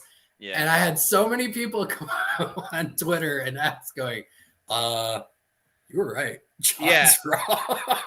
I love John Ledyard. I miss him dearly. I owe him so much to my progression in this media landscape. The field, yeah. Yes. But Josh, John isn't the most in tune with like pop culture things, if that makes sense. Get in, Derrick Henry. Yeah. Fantasy. I told him, I said, I thought it was like locking him down. Like I'm locking him up. And he's like, no, you're wrong. And then he's like, but that kind of makes, like he texted me later that night. He's like, yours kind of makes sense. And then to feel so dashboard confessionals vindicated afterwards was very, very nice. Nicola says our red zone defense is A+, red zone offense is D-. LOL. Not wrong. Yeah. Eater 17 talking about Joe Tryon. Shoyinka says the fire under his butt worked. Yeah, I mean, people get motivated in different ways. That's definitely one way to motivate someone. Motivated Rondé Barber back in the day. So Joe Tryon Shoyinka, future Hall of Famer. There you go. I'm not going to say that. But he's better than most Bucs fans give him credit for. Yeah. He's not a number one. He's not worthy of the fifth-year option. What if he has a 10-sack game today? 10-sack game? Yeah. Does he get the fifth-year option? I mean, maybe. Depends on what the games after that look like. But I was going to keep giving that'd just be really cool to be on the air with you for a 10-sack game. Like, I'm just going to keep giving stupid hypotheticals. Like, what if Devin White only makes 4 tackles in the game, but a fan runs onto the field and he decleats the fan and keeps everyone else safe? Does he get a second contract? Dangerous is that fan that he's keeping everyone safe? Yeah, I don't know. Like, oh. What if Devin White thinks he's on the Colts for a second because they are a horse-themed team?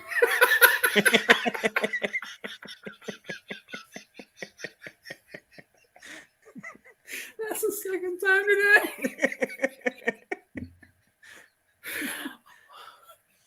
Matt, podcasting with you literally elevates my entire week. Thank you. I appreciate that. All right, Kate Otten. With a completion from Baker Mayfield. I mean, Baker Mayfield, all-time toughness, all-time football guy. Yeah. Like, there are so many people who don't want Baker back next year, and I get a lot of the reasoning in terms of, like, long-term roster building. As somebody who covers him, he is one of my favorite players in my short career of just guys to cover. Oh, Baker? Yeah, absolutely. He's fun. The quotes, the as you put it, like the toughness, just who he is as a player, how he plays, like all of it's just so much fun to watch. Nice cut from Chase Edmonds, but there is a flag on the play. By the way, David Sussman says, if talking about JTS, if he gets 10 sacks, it's the perfect opportunity to trade him right after. Trade deadline is past. All right, maybe we'll do for the first game of the season next year. Wow, Jesse. Wow. I'm saying wow, but Greg Allman also said wow. Said Jesse Bates. Oh, wow. The Colts were offsides. First down, Tampa Bay.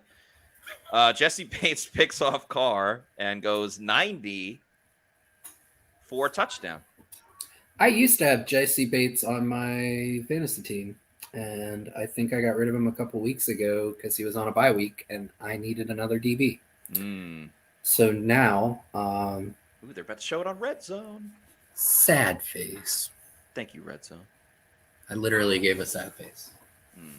You missed it. I'm sorry. There we go. All right. I see it. Sad. Okay, Baker looking, throws over the middle. It's intercepted. If I'm Baker, I'm immediately grabbing that knee. But yeah, not good. Not good. In fact, quite bad.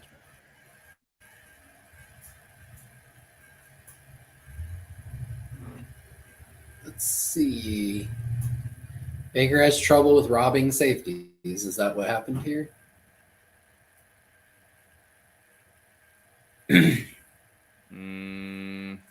Not the camera angle to really see it.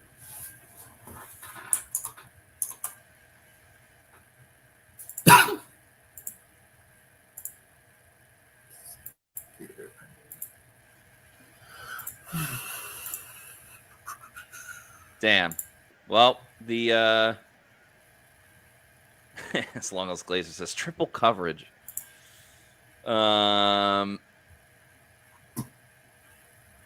Yeah, that was bad. Not great, Bob. Angelina S says terrible decision.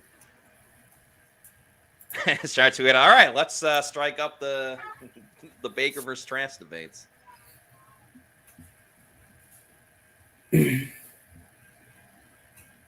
Pete says started Rashad White, Chris Godwin, Kate Otten in fantasy this week. Let's go Bucs. Well, Kate Otten made a nice play. Chris Godwin almost had a touchdown. Yeah. And Rashad White. There's a couple of solid runs. Yeah. Yeah, I've got Godwin and White myself. So I got Godwin in one league and Mike in the other league. Kieran Rogers says, put Trask back in. I have Jordan Love was my starting quarterback. Oh, good for you. On my bench, he got 29.5 points. I got 26.6 from him. I got 16.7 out of Sam Laporta in that same game. There you go. George Kittle didn't do much for me, but I'm up against Tyreek Hill. Oh, boy. Who basically negated Jordan Love right off the bat. Yeah. Jaden Reed. Jet. Okay. And he's still got Josh Allen and Keenan Allen. He's got the Allens. And we're living here in Allentown. It's got to be his name. His team name.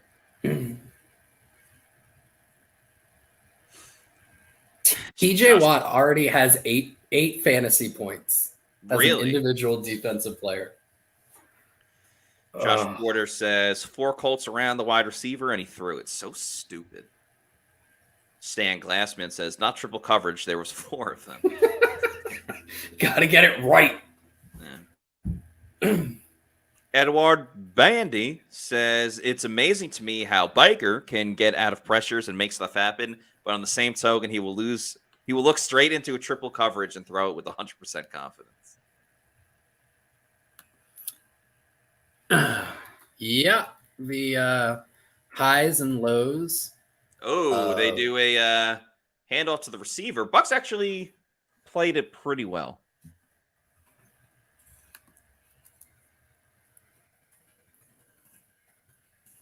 All right, they're showing the replay of what Baker tried to throw it to. Okay, I think. Oh boy, I don't know. Yeah. Nope. That was at first I was thinking bad. Mike, but yeah, that was just bad. This is bad. Did his knee turn into does his ankle turn into a concussion? All right, 2nd and 6. Oh boy, they are just toying with this Bucs defense right now. I mean, every throw Gardner Minshew's made, the guy's been wide open. Brian Sheffer says that was a Jameis interception. Yeah, that was.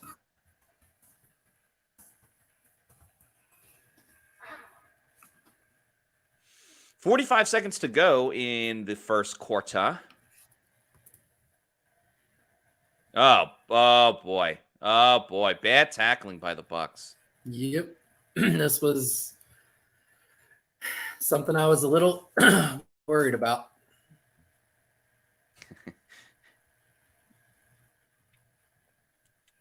23 seconds. Will they run a play before the end of the half or quarter? Minshew hands it off to Taylor. Just a terrible effort by the Bucs. That's a touchdown. Yep. I don't know why they haven't. Very much a touchdown. Oh, Colts take advantage of the interception by Baker.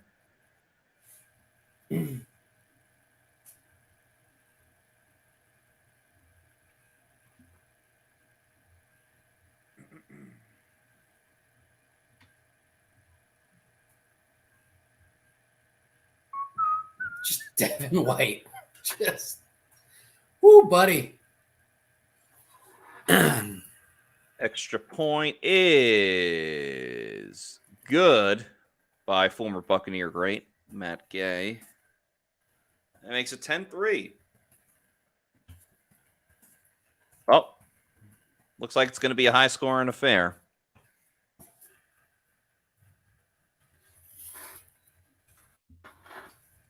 On pace for what? 40-12. Yeah.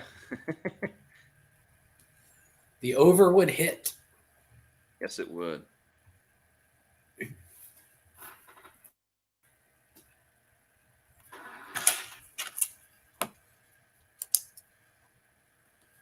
Let's see. So we got 11 seconds left in the quarter. Most disappointing so far. We got Devin White. Get live. Yeah. Zion. Baker. I think you could, I was gonna say I think you got to throw Baker on that. Oh, absolutely, you got to put Baker in there. 100%. Shaggy says, but it started so well. It did start so well. That's Again, that was either. Yeah, that's true. I mean, it was a Ring of Honor worthy first drive until the injury.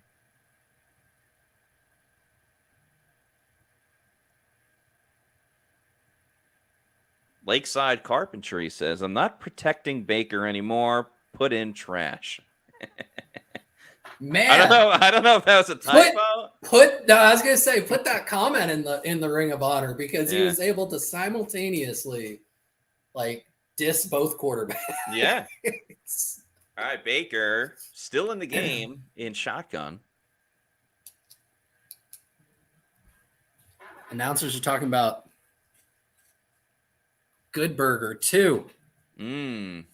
Which is featuring Buccaneer great Rob Gronkowski. All right, that's it for the first quarter. Josh Capo, thank you so much for joining me. It's always a pleasure. Not a problem, bud. Have fun. Who you got Q2? Oh, that's a surprise for everybody. He'll be on right now. I'll have to tune in and find out. Yeah. All right, Josh Capo, ladies and gentlemen. All right, now joining us. Anyone want to take a guess? Should we put in the chats? Live from Tampa, Florida. Also from PewterReport.com, Adam Slavon. What's up, Adam? Hey, what's up? How are you? I'm doing well. How about yourself? Doing pretty good. Just want to say happy Thanksgiving to everyone, including yourself, Matt. Appreciate that. Thank you. Hope you had a great Thanksgiving as well, Adam. What do you think about everything that went down on the first drive for the Bucs? Some people are mad about the QB sneak on first down. I personally don't have an issue with it, but just give me your thoughts at the moment. Well, it started off so well. The sequencing by Dave Canales, it really opened up the running game. Rachaad White had a few really nice runs. And then getting down to the goal line, I like the call for the quarterback sneak and kind of doing that tush push. Ended up being the Baker breaker. But, breaker, yeah. But I think that kind of stalled the momentum that the offense was having, and they were building, because all signs pointed to the Bucs being able to score a touchdown there, take a 7-0 lead, and then really get that momentum. But just a devastating injury by Baker, and as you would say, a lot of drama in the first quarter. So much drama. I mean, teams run QB sneaks every single week. So, I don't know. If Baker scores and he's not injured and nothing happened, no one even thinks twice about Canales calling a QB sneak. It's just the fact that he ended up getting hurt. What if it was 3rd and goal? What if it's 3rd and goal and they ran a QB sneak and he got hurt? Right. It's better than passing it. Then that'd be a whole nother conversation. The Bucs, and here's the issue too. I mean, you had forget whether or not Baker's in the game or Kyle Trask. You had 2nd and goal from the 1-inch line, and you go off sides or false start. Yeah.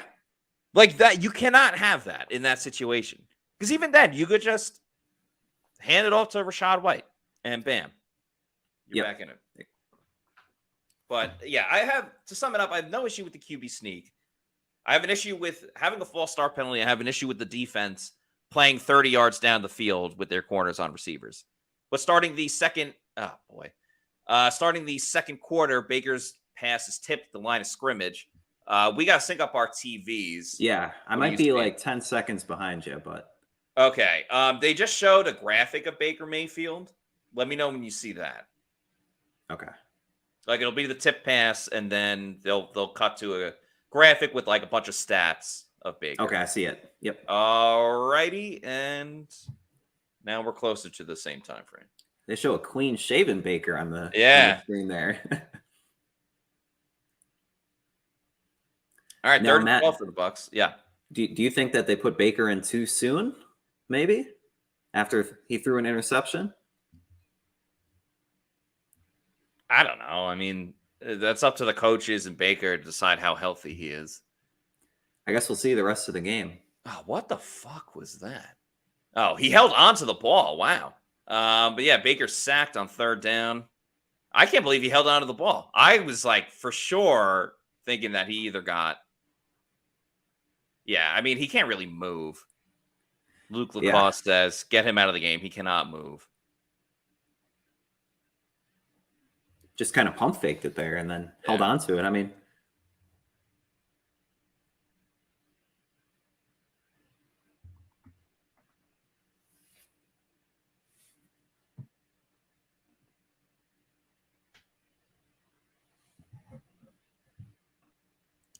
all right, Jake Camarda will get his first punting attempt of the game, and this game could get off the rails quite quickly.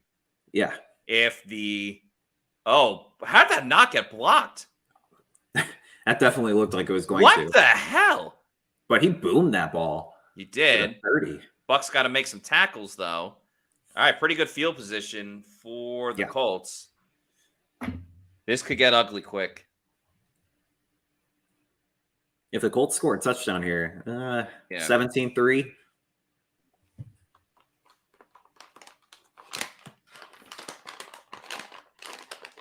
Gonna have a quick chocolate. Ooh, okay.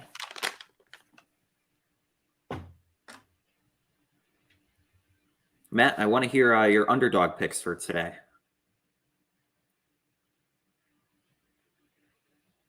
When you're done chewing your chocolate. I said you're gonna ask me that right as I started. I went higher on the receiving yards for Rachaad White, which I think was like 27 or 28. Higher on receiving yards for Mike Evans. And I actually went lower on 81 rushing yards for Jonathan Taylor, with my thought being that the Bucs were going to commit to just selling out to stop the run. Yeah. Which they have not, and they have not stopped him. Oh, so many a ton of PBUs in this game. Logan Hall. Wow. Guys that we have said have stunk for weeks. Coming are making plays. JTS with the sack. Logan Hall with the PBU.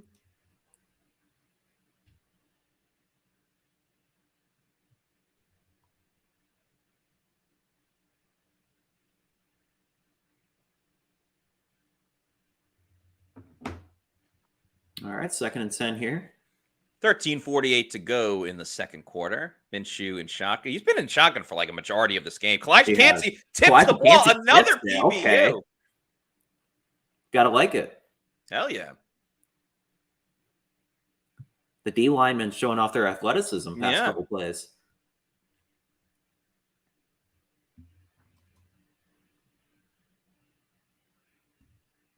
Who are some great shot blockers? Mutombo. Who's a good shot blocker in today's NBA? Brooke Lopez. There you go. Mitchell Robinson. Yeah.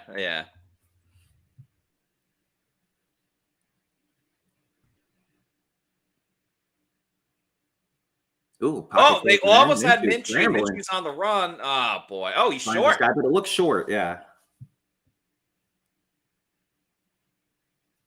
You spell Mutombo. I think it's M-U-T.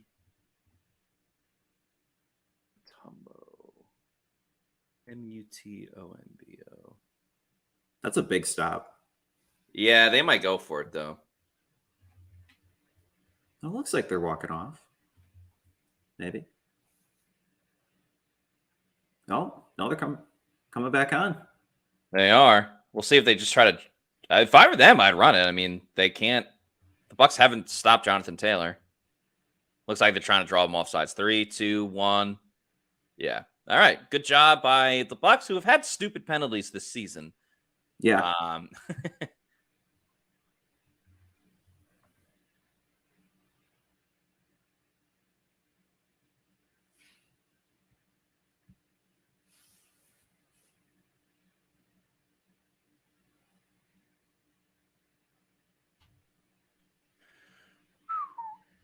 All right.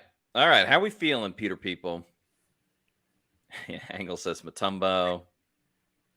Eater 17 says, got to go for it with Jonathan Taylor. Nicola asking for a Devin Tompkins punt return touchdown. That's bold. Well, it looks like the Colts are staying on the field. It still says 4th and 1 on the screen, which is weird. Yeah. Maybe they must have called a timeout. Because now it says the Colts have 2 timeouts. Yeah. They said, psych, now they're actually going for it. Maybe. And Christian Izzy just ran onto the field. Now, did they just try to draw him off again? Oh, Pittman's wide open. Pittman. Ooh. Big yardage there.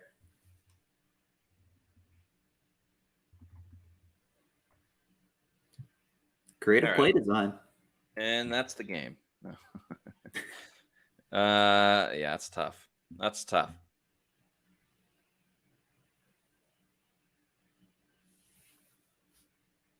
And again, they had a chance to sack. They had a chance to sack Gardner Minshew on 3rd down, and they didn't. So they have no one to blame but themselves.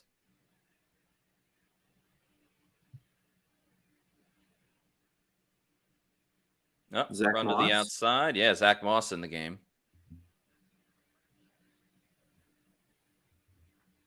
They were showing the play again. It almost looked like they got to him. Pittman was almost kind of lined up as a tight end.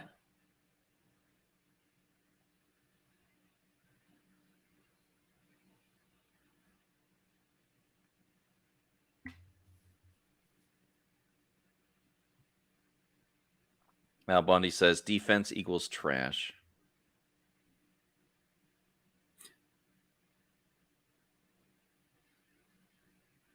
Play action. Ooh, Pittman again. Yeah.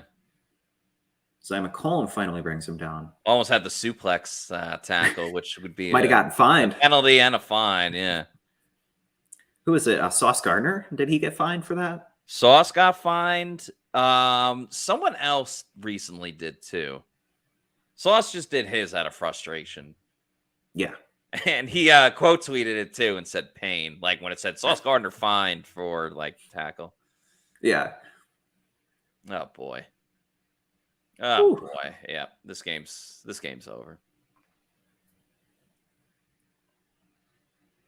Josh Downs is electric. Yeah. And he's a guy that's his caliber of player, someone that's like the Bucs have really struggled against. Yeah. Another Tank Dell kind of.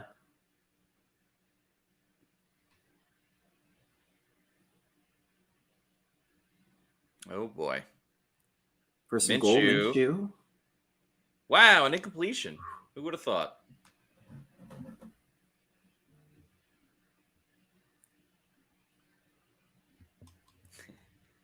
Gardner Minshew win the Heisman.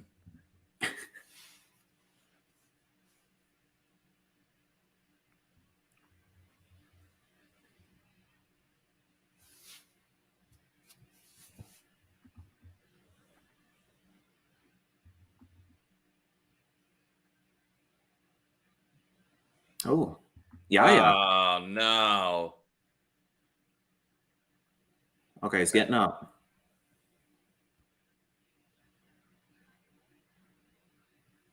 That's just another injury the Bucs can't afford. I mean, yeah, they can. You got JTS, Shaq Barrett, Marquise Watts would get more playing time. But I get what you're saying. Like, it just adds to it, you know? Yaya has been the best pass rusher for this team, at least in recent weeks. Yeah. That injury bug is biting. It is.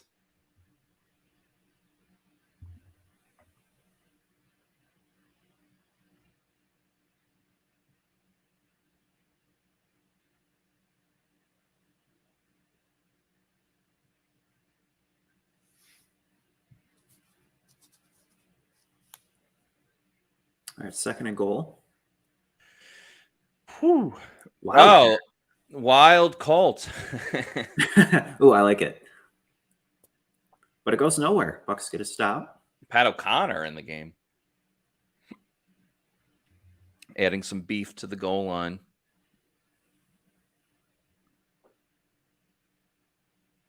Oh, Devin got live. Yeah, he did. I bet the Bucs get a stop, and then the Colts go for it on 4th down and get it. They might. That would be my bet. Minshew and shotgun again, where he's been all game. He's going to look right for. He's going to run it in. He's scrambling, and Devin misses the tackle, and it's a touchdown. He evaded Devin. He just brushed him aside. Yep.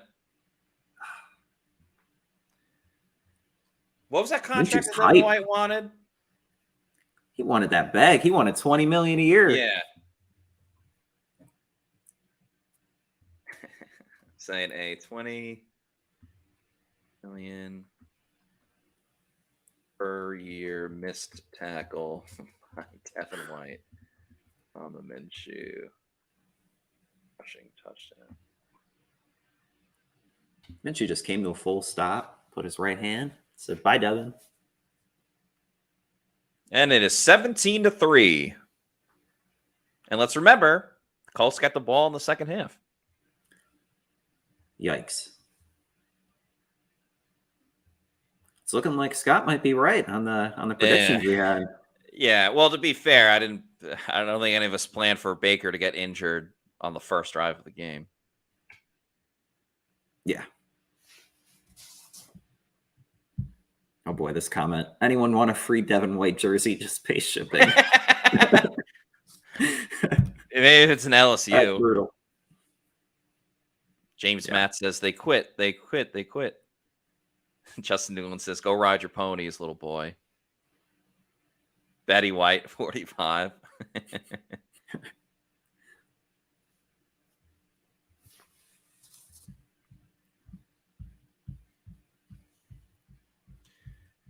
Oh, I think I might say ironic that Devin couldn't get on his horse to track down the QB, considering he's playing against the Colts. It's a quality post. Thank Bringing you. your A game today. I'm trying to. So you have to. Yeah. We got a super chat from oh, we do. Lucas Thank you. Here. Thank you to Lucas, who says for the $1.99 super chat, it says, "How many games before Trask is the starter?" Again, like Baker has played quite well. That interception was horrible, and if he can't move, then Trask should be in the game right now. Here's the problem, Lucas, because I do understand the sense of like, if the Bucs are completely out of it, you might as well see what you got with Kyle Trask. But you know what's going to happen, right? Is the Falcons are going to win today. Yeah. And that's going to put the Bucs. The Bucs still have a shot. That's going to put the Bucs one game behind the Falcons and the Saints. Or, yeah. Yeah. Because they still have to face the Falcons and the Saints again. So, yeah.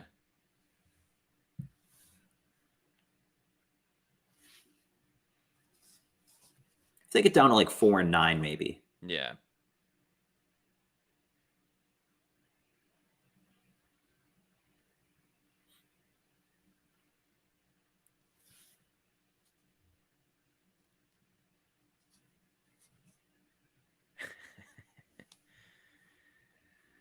Oh man. All righty. Not the Bucs day so far.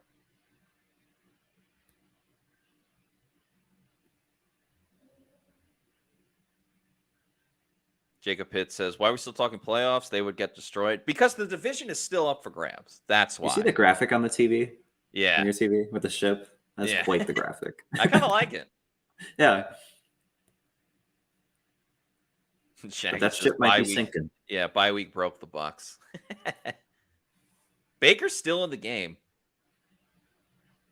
Before Mayfield injury, 12 plays, 74 yards. Sent 7 plays, -3. Oh, Devin White fumbled the ball. It's recovered. Oh, my God. Whew. And now the Colts are doing exactly what Tampa Bay should have done, which is stacking the box. You know they're going to want to run it even more since Baker can't move. And Baker's moving kind of okay on that play. And that was DeForest Buckner right there. Yeah. A big defensive tackle for him. 2nd and 16. I mean, Baker's injury just started a domino effect. It really did.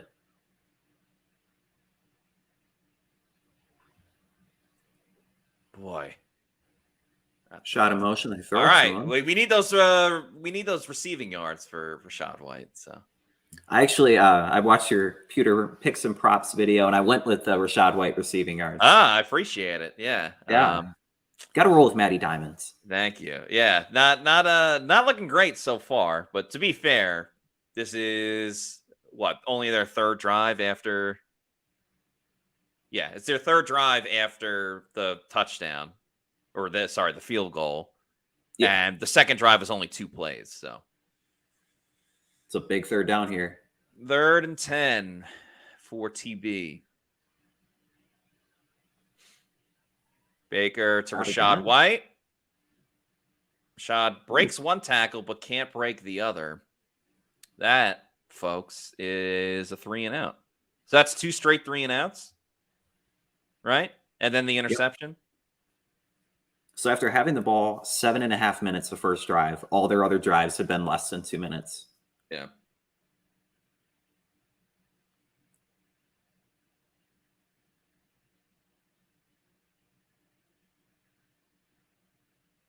Oh, Mike was open there too. Baker just went with his first read, it looked like.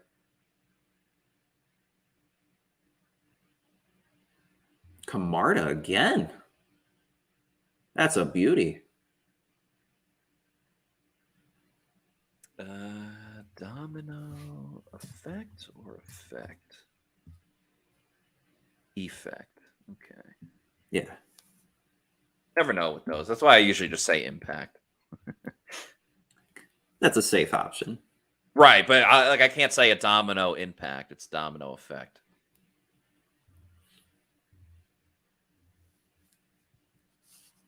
It's most impressive. Jake Camarda. Jake Camarda. JTS. JTS had a sack. Mike Evans was Mike was doing pretty well. He had the high point catch, but otherwise. Brian Hernandez says, "How do you miss Evans every time?" Lucas says, "Also, don't forget our defense gives up 600 total yards a game."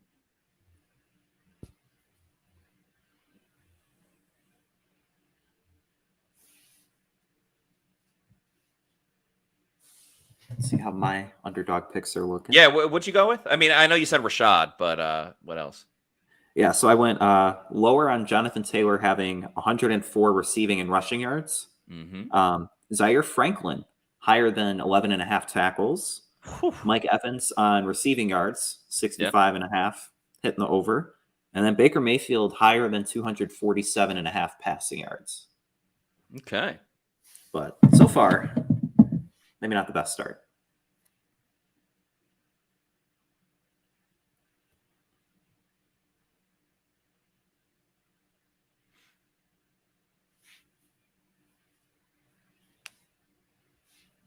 Jacksonville leads the Texans 10-7. Pete says, most impressive Baker before injury, most disappointing Baker after the injury. Brian Yukich says, what are the chances CD3 gets an interception? Pretty low. Yeah. I'm not going to say 0%, but, anything can happen. How many interceptions has he had in the past 2 seasons, though? Like 1? He had 1 last season against... Actually, he was wearing the Pewter jerseys the last time he got an interception. That was against the Bengals on a tipped ball.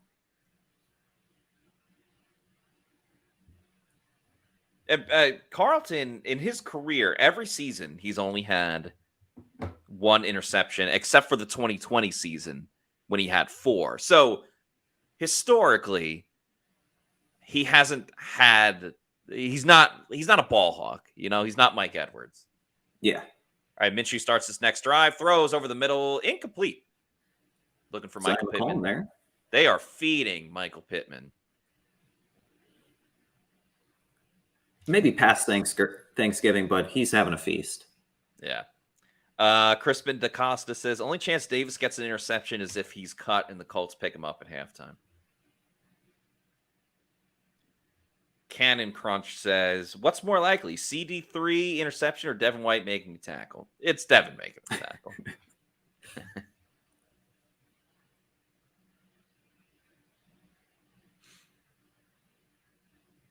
Oh, yeah, there you go. Tackle there. Yeah. Devin got pushed back like 2 or 3 yards, but made the tackle.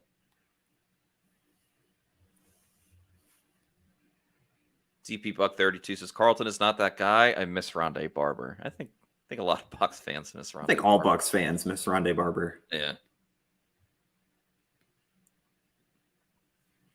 Yaya's back in. I see. All right. At this point, you kind of just hope the Bucs can get to halftime with this score. 3rd and 4.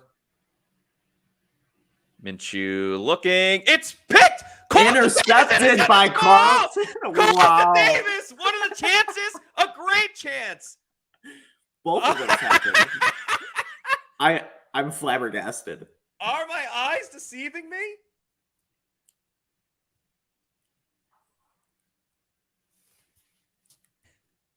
Oh, this game is off the rails.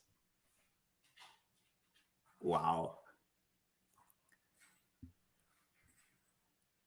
Matt, you might be the Jinx King, by the way. Just throwing that out there. Well, with the Baker injury before when you said fantasy team, then we mentioned Carlton Davis not getting an interception, then he gets one. What simulation am I living in? Holy smokes. Baker still in the game. A positive run in the red zone.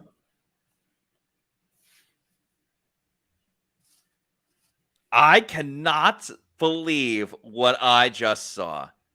Alex Scott says, speaking into existence.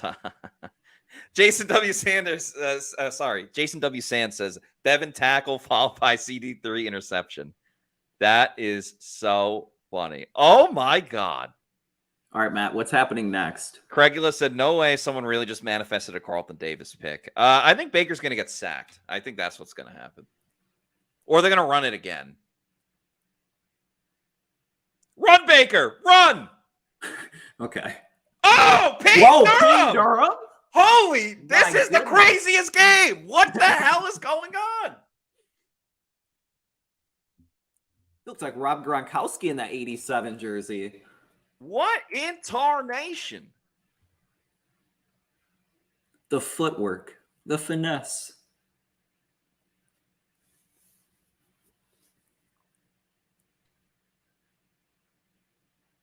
This is a fever dream. Come on, throw to Mike Evans. Throw to Mike Evans. Throw to Mike Evans. Mike, he's wide open. They threw it to Mike Evans. There's a flag. There's a freaking flag. It's definitely not going to count. No, he gave it to a fan. In a creamsicle jersey. Oh, please count. Please. My fantasy team needs it. Yeah, it's offsides. Touchdown. Let's go. Let's go. That penalty is declined. Mike Evans with the touchdown. My fantasy team needed it. That I felt like, first of all, Mike was so open, and that ball was in the air for no more than an hour. It was the hang time on that pass. Yeah.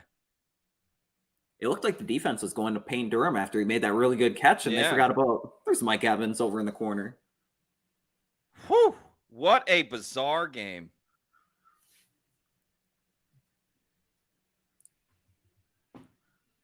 All right, 17-10. All right, we've seen it all, ladies and gentlemen. We Carlton have. Davis interception. Payne Durham, heck of a catch. And Mike Evans. That is Mike Evans' 8th touchdown on the season. And that's his 5th in the past 6 games. Yeah. I did a prop bet. It was Mike Evans to score at least 2 touchdowns and the Bucs win.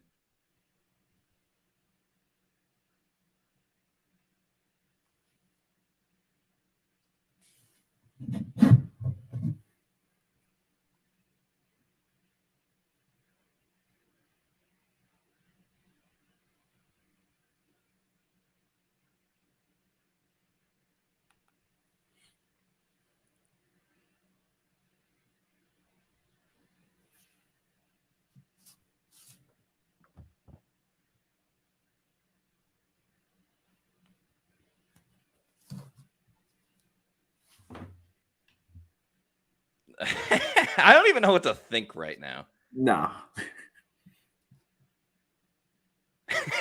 Shaggy said, Camarda jealous of that hang time. Oh, man.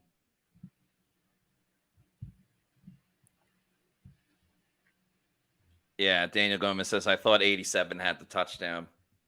That's a tough one for Payne Durham.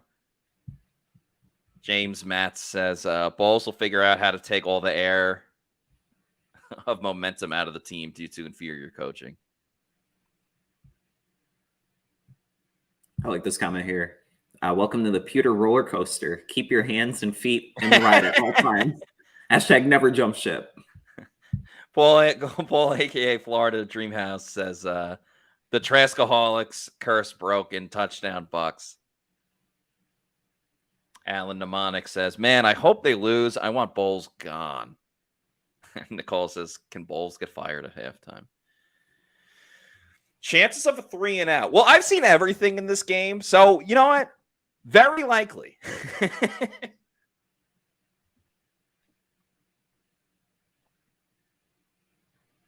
Cole says, hate when we get lucky like that, just buys these guys more time. I mean, don't you want your team to be a little competitive? Yeah. Craigla says, so guys, what are the chances Carlton Davis gets another pick? Well, Matt, what do you think? I don't know. I feel like, not like a bet or anything, but I feel like we have to do something if Carlton Davis gets another interception. I don't know what.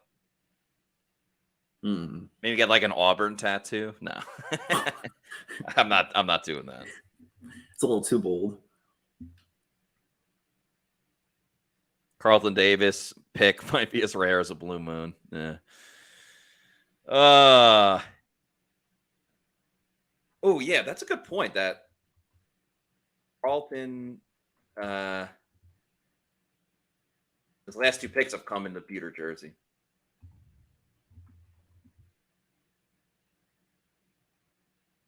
Matt, is this your favorite jersey? Or do you go with the creamsicles? Or is there another combination? No, I like the Pewter. I'm Team Pewter. Okay. Brian Yukich says, re-sign Carlton Davis to a 10-year contract. I don't know about that one. All right, 5:08 to go. Logan Hall with a good pass rush. Oh, man. Oh. That's got to be an incompletion. Ooh. They're going to record that a catch? It's one of those bang ones. Okay, they're moving back. Okay. I was like, there's no way it didn't that look like he had had the long ball enough. for a sustainable time. Yeah. Yeah.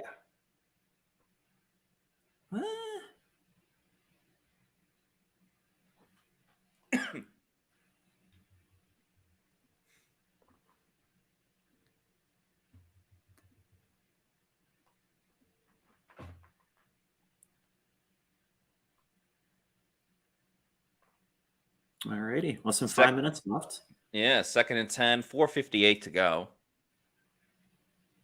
Minshew looking, throws a little high. Servassier Dennis with the coverage. All right, pass the Servassier.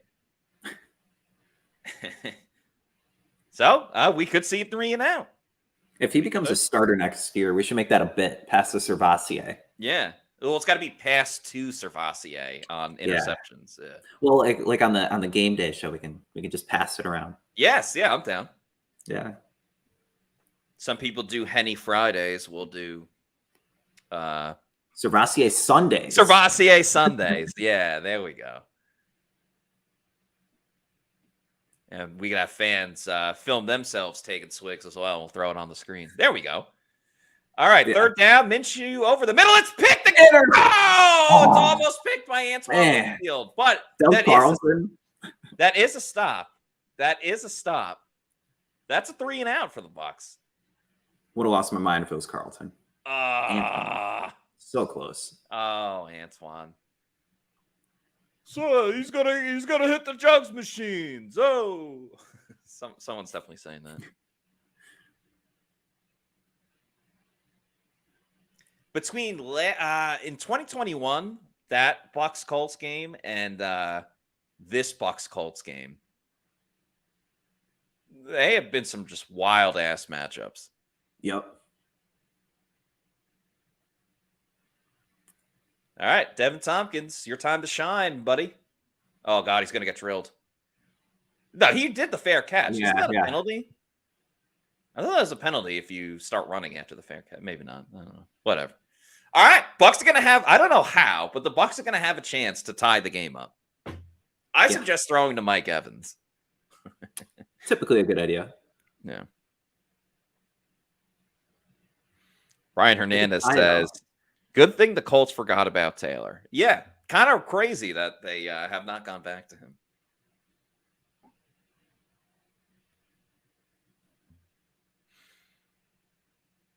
Whew.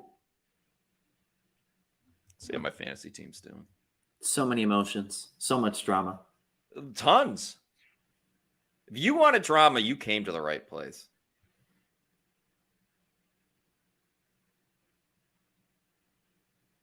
All right. That's funny. The official NFL X account posted that Payne Durham catch. Yeah.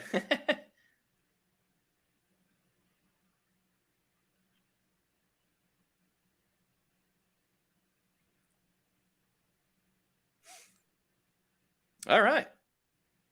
Derrick Henry has 2 touchdowns. Mike Evans got 11 points already. So with Mike Evans, that touchdown he had, the 89th of his career, it puts him in 15th place in NFL history. Yeah, he tied and then passed Don Maynard, former New York Jet. Great. Yep. An NFL Hall of Famer. Mike Evans on his way. And just need 2 more touchdowns to tie the team lead this season. They're showing Tommy DeVito's family just going like this after he threw a touchdown. I think that's hilarious.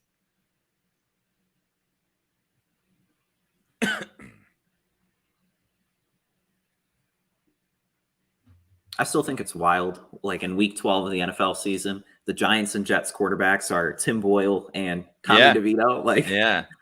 No, it's unreal. Nuts. Doesn't make sense. I was looking at it, like Tim Boyle's college statistics were horrible. I know, and he played at UConn. Like, 1 touchdown, 13 interceptions, and he gets a shot. Like his career trajectory makes no sense outside of I think he's boys with Aaron Rodgers as well. No. Yeah, that helps.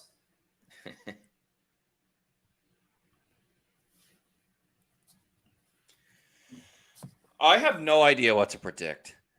For the rest of this game. But it is entertaining. Yeah. Yeah, there's no argument that this game has been entertaining.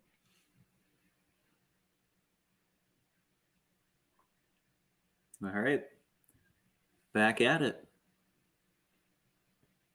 10 of 15 for 85 yards and a touchdown. Rashad White up the middle for a first down.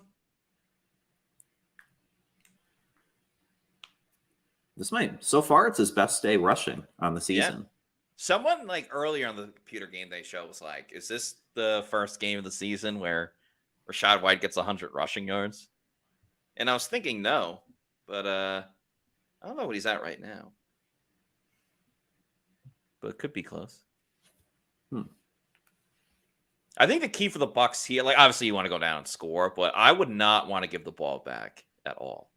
He's at 34. That's it? Yeah, 5 yards a carry, though. Yeah. Huh. Oh, they run it with Chase Edmonds up the middle. That's 2 straight run plays for a first down. And a little Had me bamboozled. I thought it was Devin Tompkins. little fake trickeration. Because they do give the end around to Devin Tompkins a fair amount. So the Colts obviously do have to respect it that they might do it. So yeah. Well done.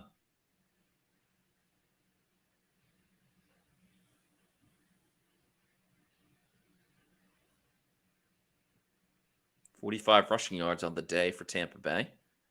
3:15 to go. Baker in shotgun. He's got Edmonds next to him. Looks like Baker got to get rid of the ball. Throws it over the middle. Ooh. A little high, looking for Chris Godwin. But there's a flag. Roughing the passer. Roughing the passer. Roughing. Give Baker a call. The passer.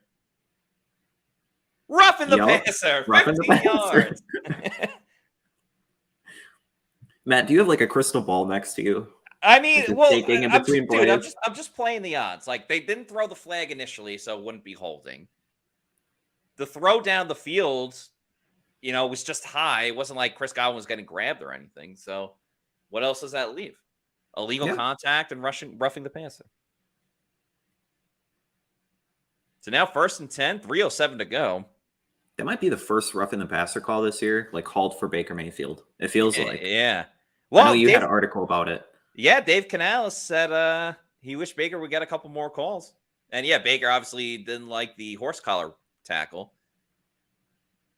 And that was my whole argument too. It's like, listen, I hate how quarterbacks get coddled for, especially like the injury, the penalty where it's roughing the passer, but it's like you put too much body weight on the quarterback. Yeah. I hate that. But like a horse collar penalty is a penalty in all other aspects of the game. So why is it not a penalty just because the quarterback's in the pocket? That I just don't think really made much sense. No. They call everything else. Yeah.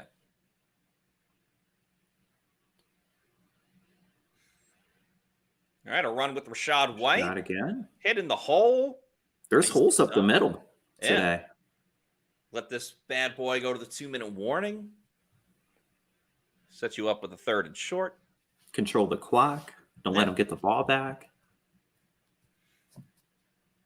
And even if you don't get this, I believe, especially indoors, you're in range for Chase Sarah McLaughlin. So Money McLaughlin. Money Mac. Shaggy says, Rashad hitting the hole with authority today. You got a little southern twang today. Yeah, just when I say Baker Mayfield.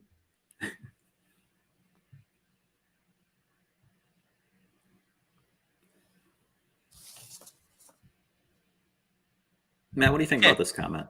This team is paying Godwin $20 million a year not to use him at all. Yeah, I would like for them to use him more for the Bucs offense. But I mean, I don't know. Again, I don't hate what I've seen from Tampa Bay's offense over the last couple of weeks. Yeah. He's probably the one element that isn't being utilized enough. And like, I don't even know how to properly analyze this half because of the Baker injury. It just like everything's kind of with an asterisk. And yet they still have 10 points and are on their way to potentially tying the game up. Yeah. Daniel King says, Matt, please manifest me winning the Powerball. All right, man. I hope you win, Daniel. But if you win, I get a cut of it. Not asking for much, just a cut. A little tip. Like 10%. Yeah. What says Godwin catches almost everything. We can force it to him a little. Yeah, I agree with that. Oh, Derrick Henry got annihilated. Wait, no, that was Tajay Spears. Who was it? Dana Gomez says Godwin got the contract when Arians was head coach. Yeah, that's true. Wow, that was Derrick Henry that got hit. Damn. That's not good for my fantasy team. But I do have Tajay Spears. I mean, obviously he's on my bench, but if he has to miss a game. Yeah. How was your fantasy team doing while we're on break? I have one team that's great, and like I'm gonna make the playoffs. And it's just a matter of like, will I get in first place or not? My other team, I'm in like 10th place, and I'm just fighting not to be Not in to be last. Yeah, but that team, I'm only down 10 points, and I still got a couple of guys to go in the afternoon. My opponent, though, will have Josh Allen playing, so. But Ooh. they're going against the Eagles, so yeah. If there's a team Josh Allen has to play against, that if you're facing him in fantasy, but my other team, the good team, I have Josh Allen. So once again, very much like this Bucs game, I'm just kind of confused. Bucs run it on 3rd down, but they get that 1st down with Rashad White. Yeah, there's a flag. Hold up. Hold the phone. There's a flag.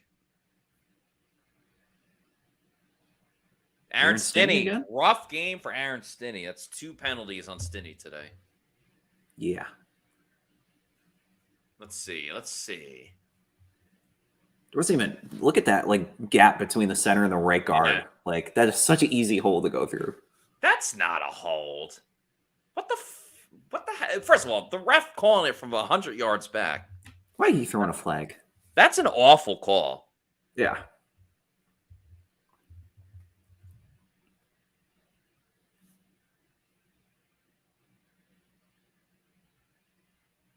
They got to hit their quota, though. So yeah.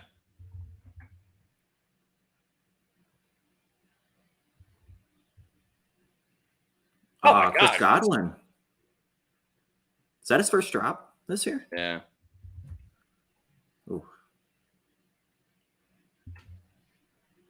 So 4th and 14. Chase Sarah McLaughlin.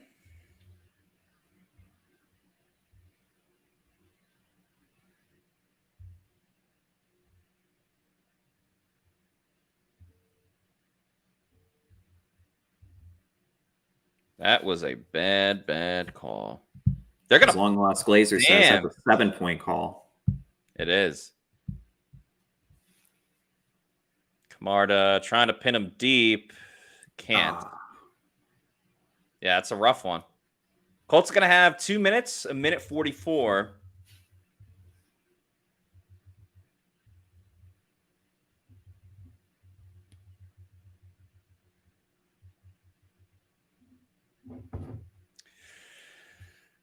Another turnover? I mean, you know that they're going to have to pass it somewhat. Yeah.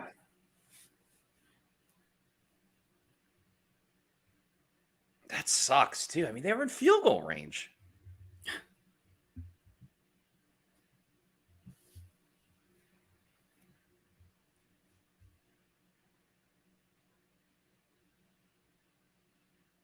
They do run it on 1st down right up the middle. Right Zach up Moss, the middle. He found some room. Yeah. Now they're going to be aggressive with it. When you're running behind French fries, I mean, you might as well.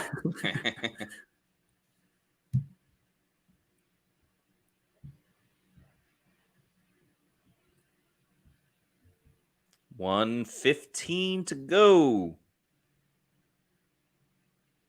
They're going to try it again. Kalijah Cansey initially got something, and then Shaq Barrett cleans it up. Colts do not look like they're in a rush. I know they have 2 timeouts, but they're under a minute now. Yeah.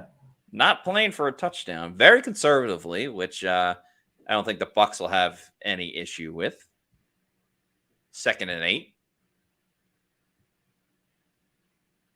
Dump off to the running back who makes the catch, gets a 1st down. Oh, and he gets pummeled by like 4 guys. He does. Tick, Jeez. tick, tick, tick, tick, tick, tick. It's 1st down. Timeout? I mean, this is bad clock management by the Colts. I mean, you're still not in field goal. You're only 20 yards out of field goal range, but damn. They need to take a shot now. They do. Another dump off. Ooh, Devin, I thought he was going to. Yeah. All right, 22 seconds. I mean, 1 sack, and you force the Colts to call another timeout.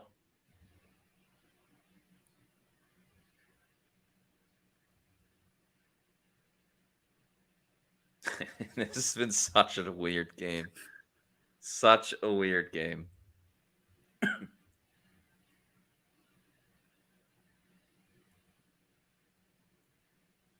All right, second and 10. Unexpected. 22 seconds to go. Yeah. Like you said. Oh, again, Ooh. Bucs cannot. Oh, Oh, Anthony Nelson. dude, said, hello. take the quarterback down. What the hell is the matter with these guys? He tried like giving him a jump scare, like Yeah. bring him down. What the hell was that? It was weird. Gardner Minshew like turned around and found him. Yeah. I think he was worried about going over the line of scrimmage. I mean, you had 2 chances to take him down. Vita Vea misses. And then Anthony Nelson right there. And Devin White with the hit at the end. All right. Big opportunity. See what's next. They blitz Devin White again. Minshew has time. All right, that's going to make it 4th down. So, Yep. I mean, if you're the Colts, why not try? I mean, you're Hail not Mary. the Jets, so you can try a Hail Mary, and it probably won't be returned for a touchdown. That's just a Jets thing. No other Oh, team. that's true. They do have Matt Gay. Matt Gay has a gigantic leg. Like a How far would gigantic this leg. be? They're showing the field goal graphic right now. Yeah. I mean, it's 4th down, so they have to decide whether or not they're going to do it. Unless they go for it, call a timeout.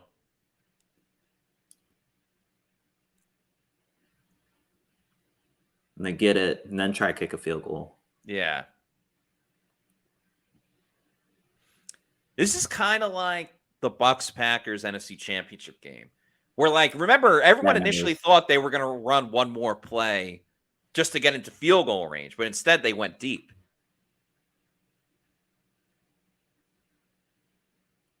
Interesting. Quite interesting. Yeah, see? Yeah. Then they're going to call a timeout.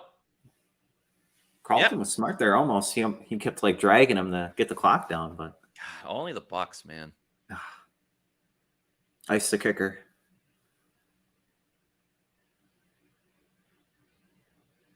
Just beat off the line of scrimmage.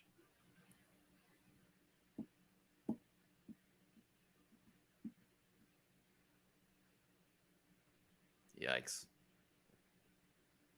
Matt Gay obviously haunted the Bucs with the field goal in 2021 that sent the Rams to the NFC Championship game. This is a 59-yard field goal?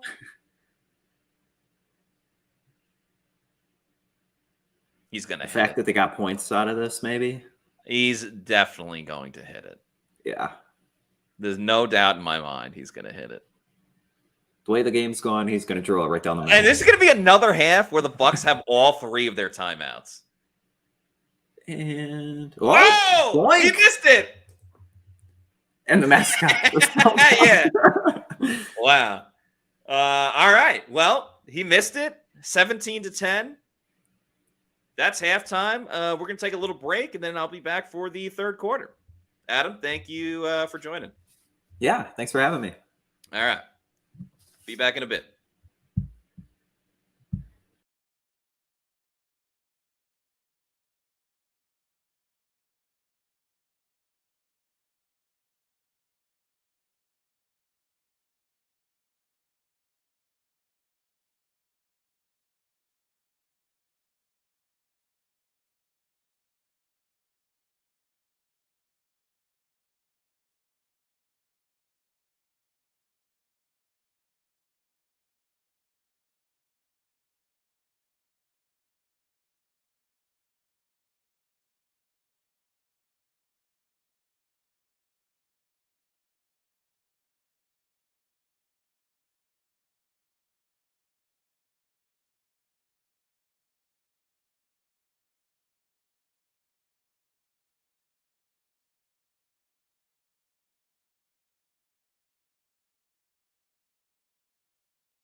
All right, ladies and gentlemen, we are back for the second half of Bucs versus Colts. I'm your host, Matt Matera from PewterReport.com. This is presented by Celsius, or Energize, as I should say. What a wild first half it was. I mean, Bucs offense looks great on the first drive. Baker Mayfield ends up injuring his ankle on a quarterback sneak. The Bucs only come away with 3. Then the Colts just rip the Bucs defense to shreds, go up 17-3. Carlton Davis gets an interception, of all things. Makes it 17-10. Bucs look to get into field goal range again, but a phantom holding call. Oh, Amanda Renner works receiver. I thought Amanda Renner just did golf. All right, good for her. And then Matt Gay hits a 59. Well, it doesn't hit, but kicked a 59-yard field goal, and it hit the post and was no good. So, yeah, 17-10. A very wild first half between the Bucs and the Colts. And the Bucs, Jake Kamara kicked it out of the end zone for a touchback, so Colts get it at the 25. They run it with Jonathan Taylor, and bada bing, bada boom, Kalijah Cansey and Servatier Dennis in the mix. Big stop. Huge stop for the Bucs. Sal 319 says 76 passing yards. Y'all want to keep Baker? F out of here with this bullshit. I mean, again, he's playing injured. Hasn't been great. And they've ran the ball quite well. So anyway, 2nd and 12 for the Colts, opening up this third quarter. Minshew dumps it off to the running back. Oh, nice hit by Carlton Davis. Who said he can't tackle? I did.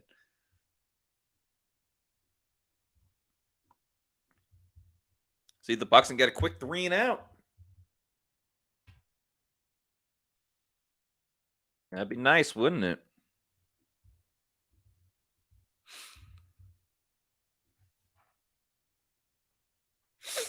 Oh, man.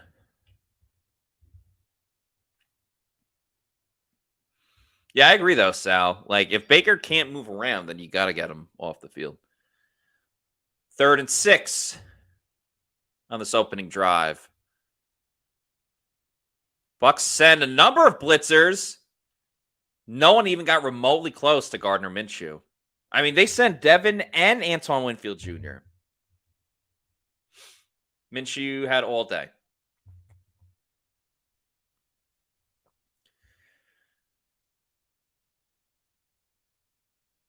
Yeah, that's a tough one.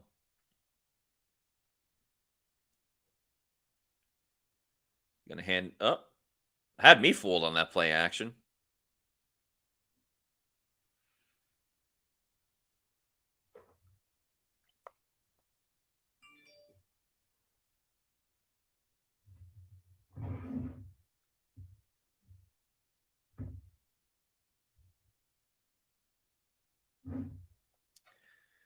All right, Colts over midfield. Kind of quickly. This time they hand it off with Jonathan Taylor, who just makes it too easy. Too easy.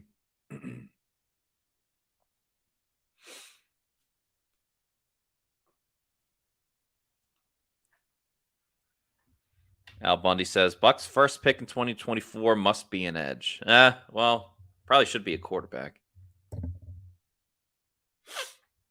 Devin White just whiffed on a tackle. Colts going play action again. Caught by Pittman, only for a short gain, though.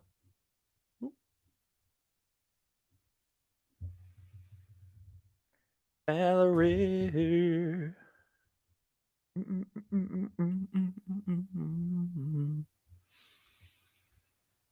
Let's see. Devin White has 6 tackles in the game.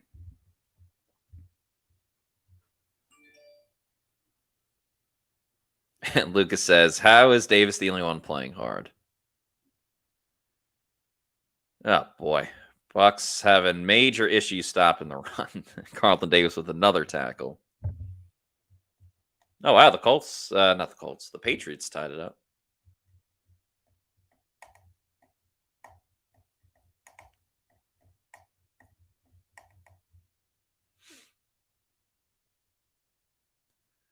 I think it should be 3rd and 1. Nope, they gave him the first down. 4 first downs this drive. Bucs cannot get off the field. And the Colts are in field goal range.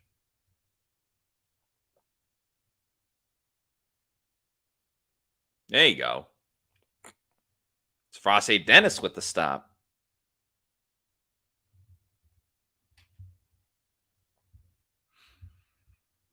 By the way, Frosty Dennis has 2 tackles in the game.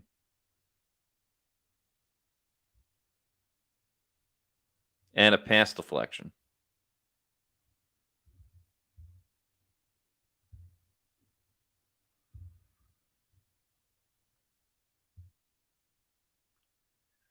Second and 8. Minshew and shotgun fakes the handoff. Going down the field. No penalty. All right. He had Zion on, I thought it was Pittman. Nice job by Zion.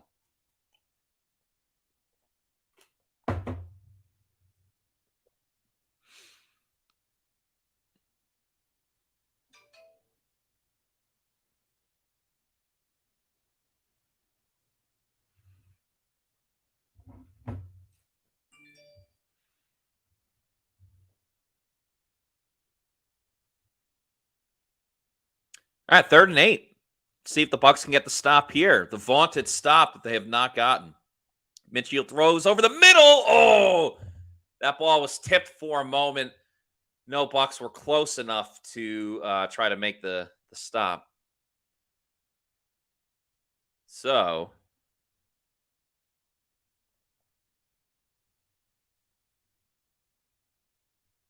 that'll bring on a field goal.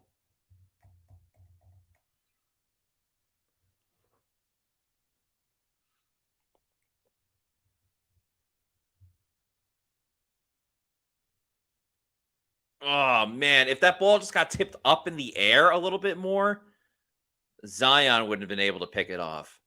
But whatever. Kick by Matt Gay is good. That makes it 20-10. So not insurmountable.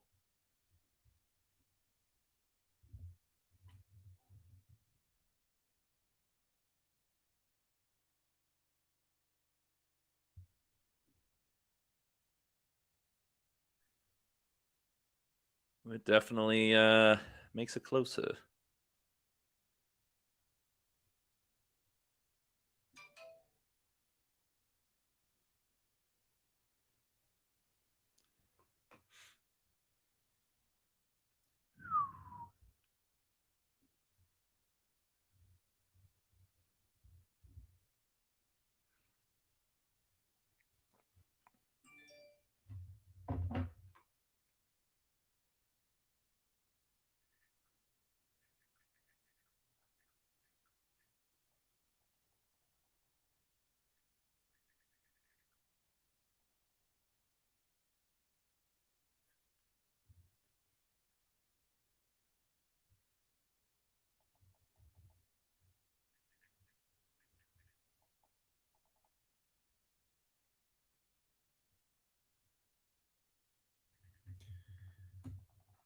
Yeah, Shaggy says, hanging around.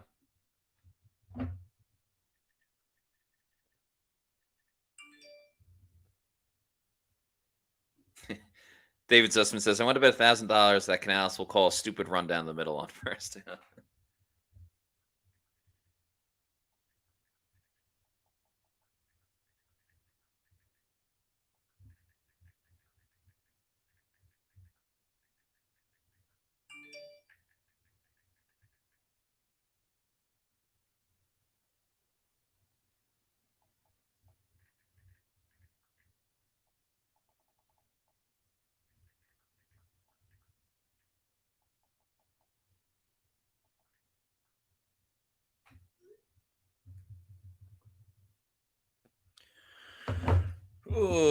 Timothy says defense can't get off the field. That is true. They've had a tough time doing that. Angelina S says we need to get the ball in the playmaker's hands, aka Mike Evans. Yeah, I agree with that as well.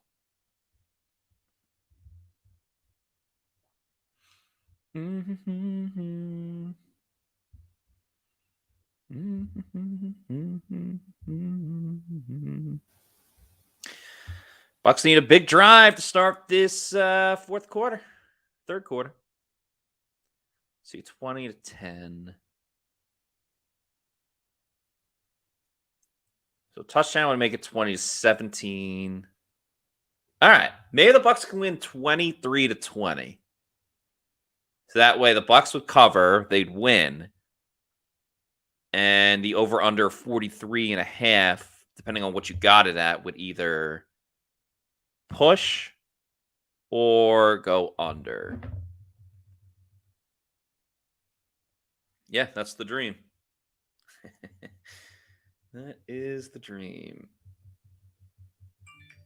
What did I get it at?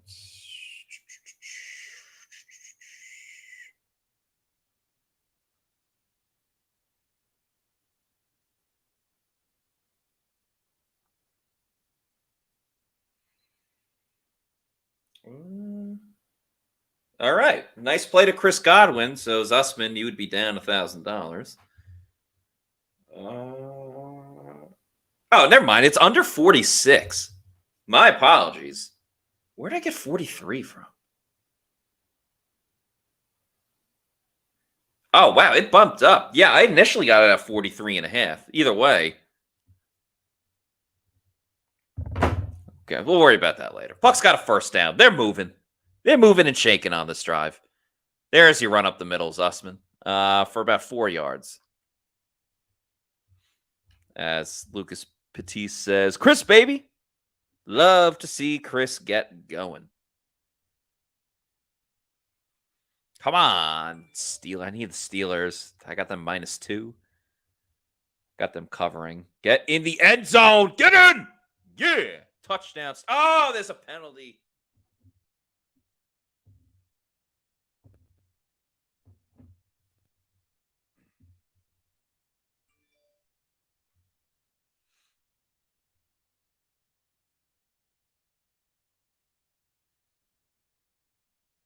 Oh, that's a run for Rachaad White and a first down.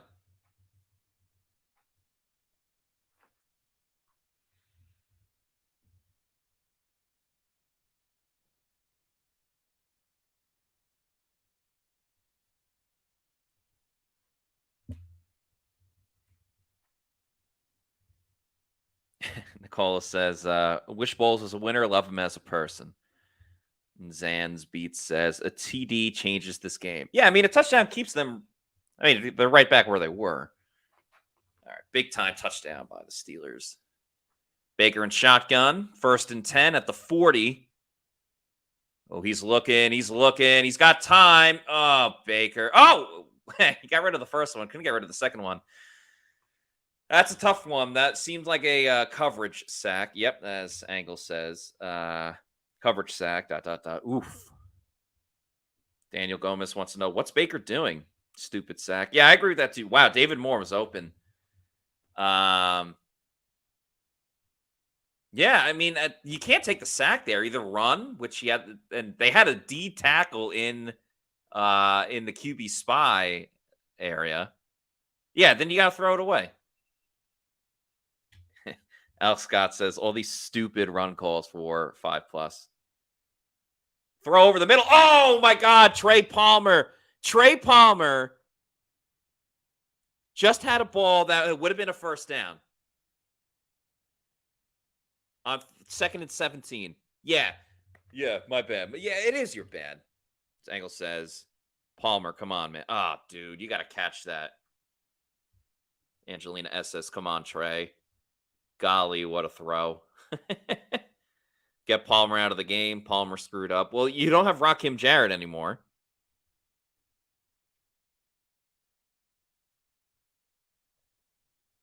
Yikes, that was rough. Palmer makes that catch. I don't know if it's in enough range for Chase McLaughlin, though. What do you do if you're the Bucs?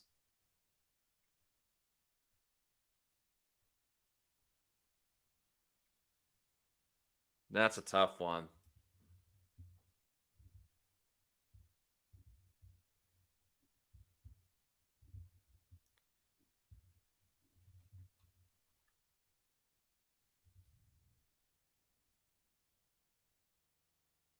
Yep, Bucs are going to punt.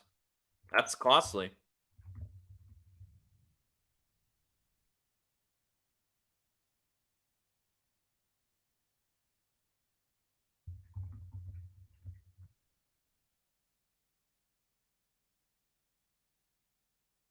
If Camarda can pin them back.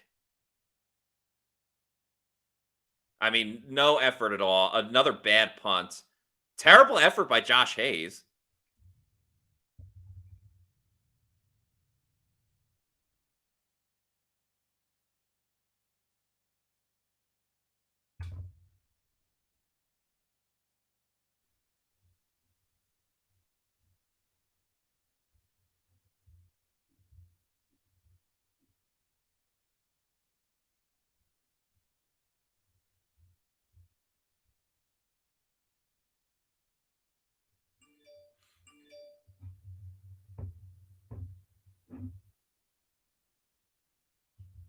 I mean, you don't even win the field position game.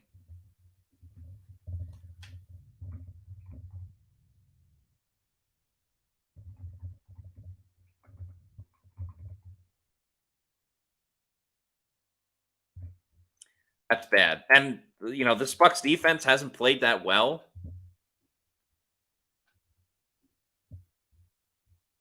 I mean, that's really bad.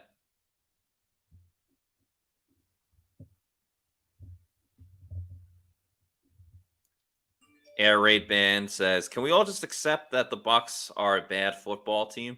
They're an average football team. Shaggy says, time to add alcohol to my Celsius. Yeah, might be that time. They're an average football team.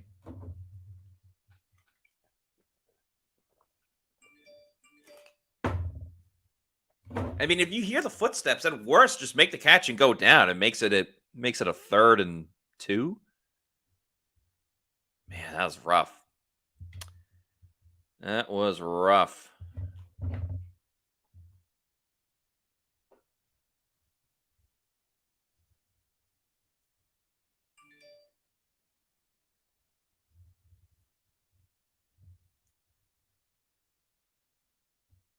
Yeah, great.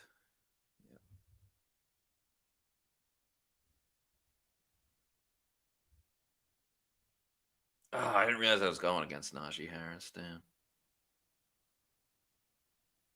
Yeah. No Mike Evans on that last drive.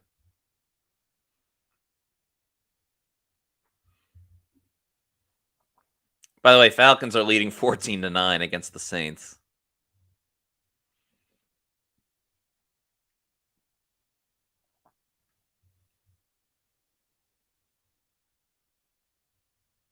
Well, who knows? Maybe the Bucs can get another turnover. There's 6:09 left to go in the game.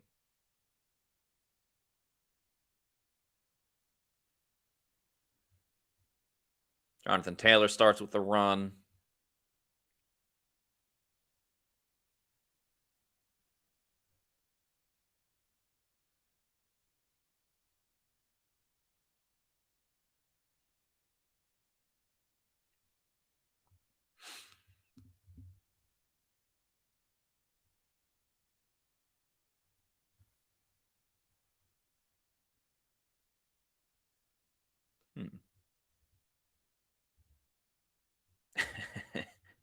The Patriots winning today would be very funny. A screen, because nobody's even remotely close to the Jesus. I mean, like, there's no one even close to some of these receivers, man. It's very hard to watch. Like, I would do that all game.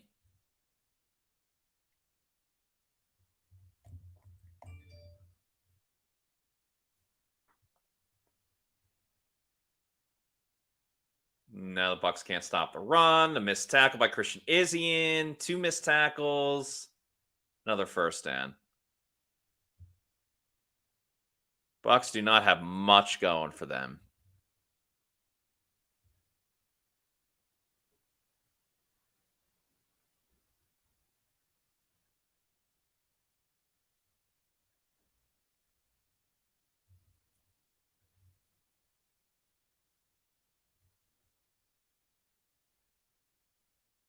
Another big time run. And they're just going to do this all day until they can stop it. Why would you try anything different?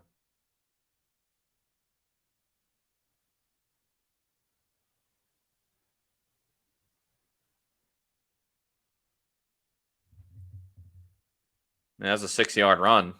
We'll probably get a 7-yard run on the next one. Colts are at midfield. I mean, they're pretty close to scoring again, especially with the leg that Matt Gay has. No one even remotely close to the backfield. Jonathan Taylor is tiptoeing, tap dancing, doing whatever, and then still gets the first down. No one's even remotely close to touching him. Players just aren't getting off their blocks. It's sad.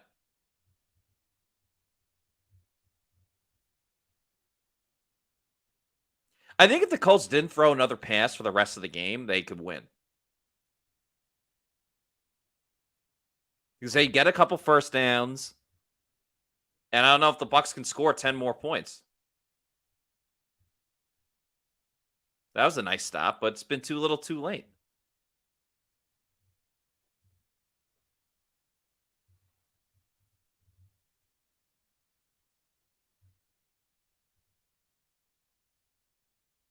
We haven't seen much of KJ Britt, so clearly this is Sarasi Dennis's team. Or, shot at inside linebacker.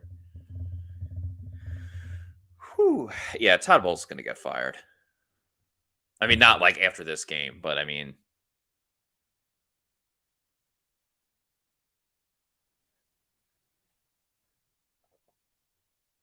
Pick!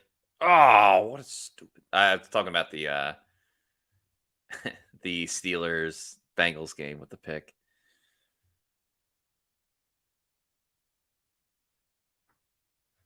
All right, another third down for Tampa Bay.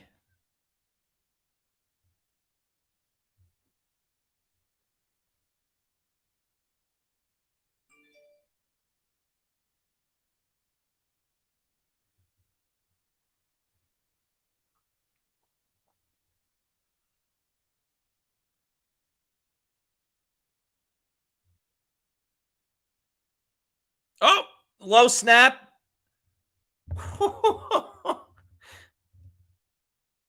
Wow. A low snap. Minshew still can get the pass off because the Bucs allow receivers to get wide open against them. Goes off his knee. Man. 4th and 6. What are they going to do? I guess they're going for it. This is huge. This is huge. The Bucs aren't going to stop this. They never make the big play.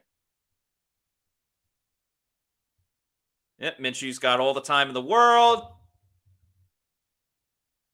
Oh, a huge play. D. Delaney.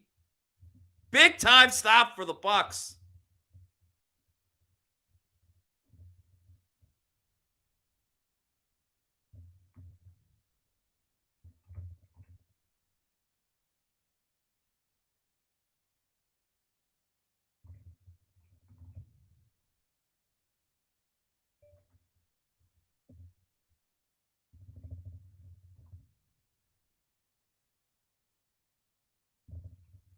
Wow. All right, good field position.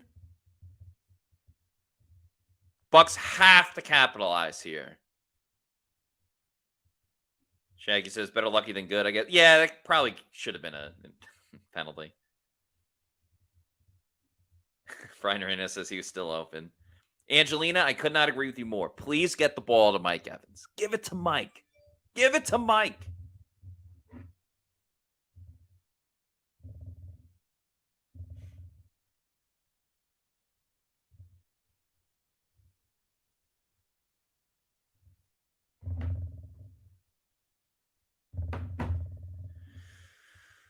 DP Buck 32 says we better score here now. They have to. I mean, you got under 2 minutes to go in the third quarter.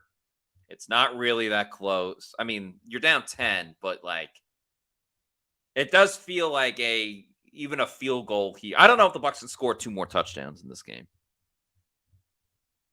Pete says, I will take a Bucs field goal as long as it means points scored. Yeah, I mean, it makes it a 1-possession game. Oh, man. I would love to see a scenario where Bucs kick the field goal, then they score late in the game, and then go for 2 and see people go insane over Todd Bowles. Yeah, I kind of just want the drama. A lot of people are asking to throw the ball to Mike Evans. Vita Vea 50-yard touchdown run incoming. That would be very cool. I doubt it will happen, but that'd be cool. Jordan Schneiderman says, give it to Mike Canales. I think I'll start this drive with a target to Keith.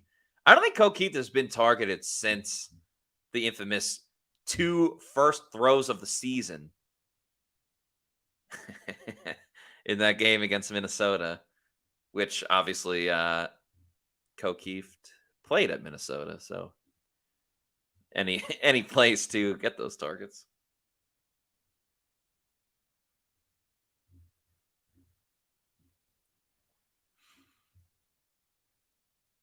UCLA Carter says Vita needs a sack. Yeah, he does.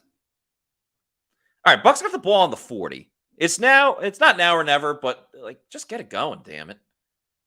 Shad White, 2 or 3 yard run. I'm not gonna get mad at running it on first down. The Bucs have ran it pretty well today.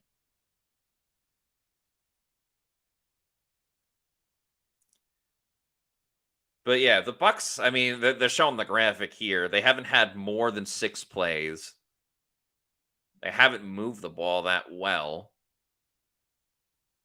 I mean, the touchdown drive, they had it in the red zone.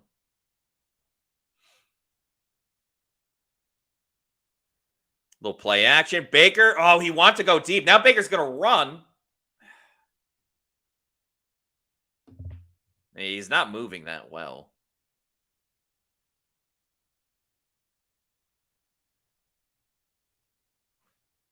Looked like Baker wants to go deep.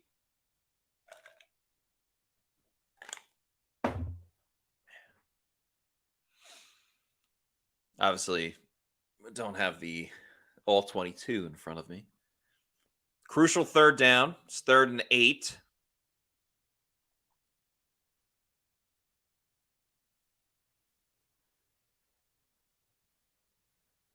Got to snap the ball. Got to snap it. Colts bring 4. Baker's going to step up. He's going to sprint this time. Can he get it? Baker does. He takes a hit, and he's still going. Let go of his ankle, dude.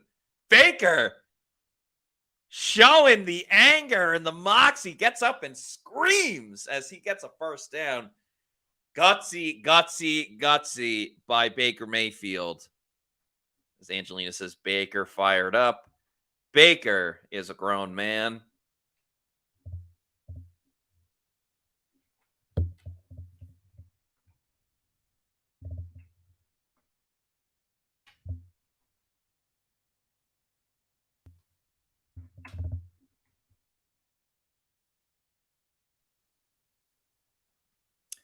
Baker Mayfield.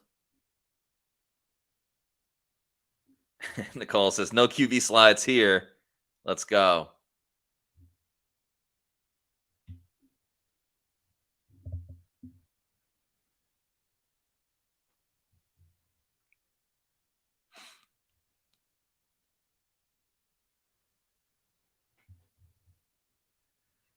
Oh, man, that was big time. All right, people, put your 4s up.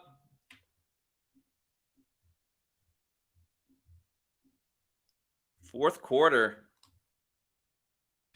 Bucs trying to mount the comeback. Put those 4s up.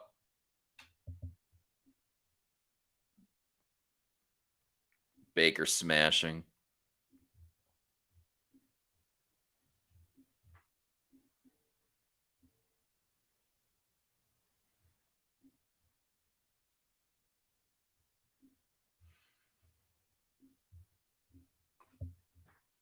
We're getting to the witching hour for those that watch on Red Zone. Baker cooking this quarter. Or you mean like he's about to cook? James Matt says, Baker needs to throw the ball high to Evans. Yeah, I would like that. Like I said, I got the prop bet. Mike Evans, at least 2 touchdowns, and the Bucs win. So that would be quite cool. Narav says, guys, we were just preheating. What a run. Wide receivers not catching. Do it yourself. Narav. Talking about the fourth quarter. Long Lost Glacier says, another 0-point third quarter from our offense. Winston Bay says, greetings from Germany. Winston Bay, thank you so much for watching all the way over in Germany. Hope you're having a good time. Both watching and doing your thing. By the way, please like and subscribe to this YouTube channel at Pewter Report TV. Leave a comment, all that fun stuff. Oh, Taysom Hill fumbled the ball. Looks like the Falcons got it. Falcons lead 14-12 going into the fourth quarter. All right, and we're about to start the fourth quarter in Indy for Bucs Colts. Bucs got first down just over midfield at about the 45, maybe the 44. Little swing pass to Trey Palmer goes nowhere. Yeah. Angelina S says, can we get 2 touchdowns to Mike and win 24-20? That would be nice. I also wouldn't hate a 23-20 win in overtime. That would be fun.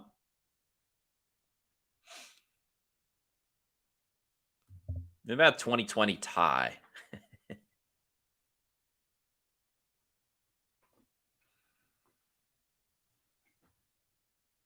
3 seconds on the play clock. 2, 1. All right. They get it off. Baker looking to his left. Throws low, but it's caught by Mike Evans. And that's good for a first down. Hey, look. Mike Evans involved. Oh, never mind. They're saying that's incomplete. I thought Mike caught that. Mike's telling Todd Bowles to challenge it.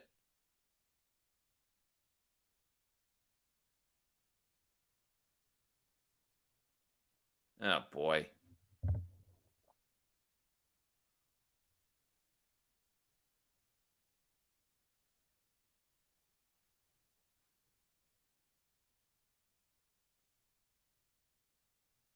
Hurry up! Oh, boy. All right. I thought Mike caught that. Apparently he didn't. Baker throws over the middle. This one's incomplete. God damn, this team. They're the bad football team.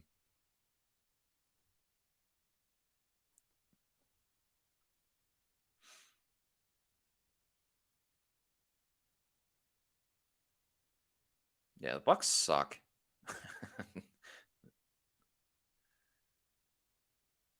Baker's asking for a call. The Bucs going to keep the offense on the field? They are. 4th and 10. Wow. Wow.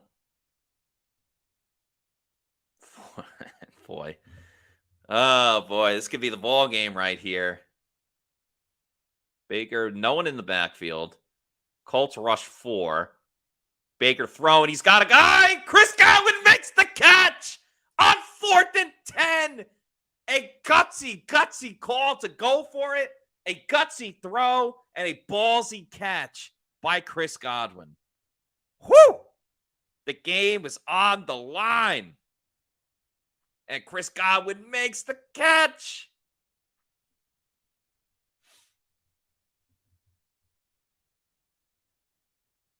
Whew! Man, that was something. New set of downs for the Bucs, and they are in field goal range. So, they're going to run it.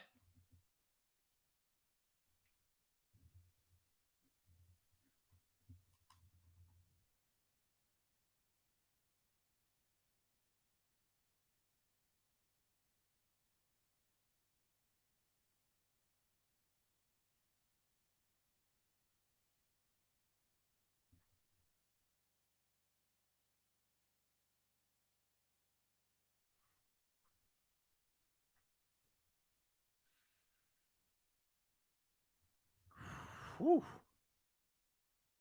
Baker on the move, throwing down the field. He's got Evans. Touchdown, Tampa Bay. Mike Evans, his second touchdown of the game. Whoo!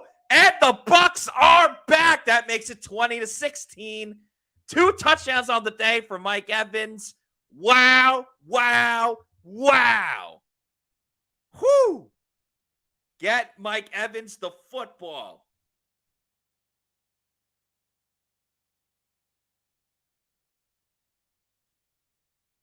Great play design on the play action. The Bucs are down by 4 points, potentially 3.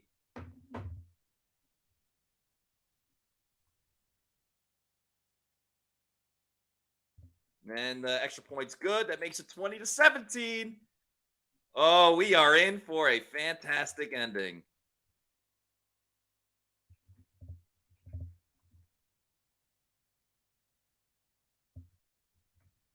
Mike Evans.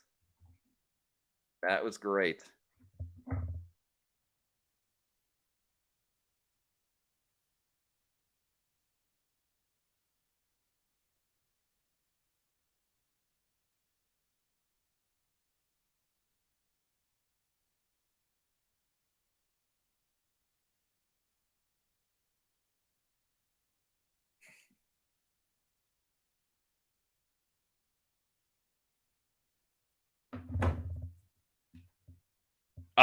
That 9 touchdowns on the season for Mike Evans. He's 1 away from tying Tyreek Hill for the lead this season.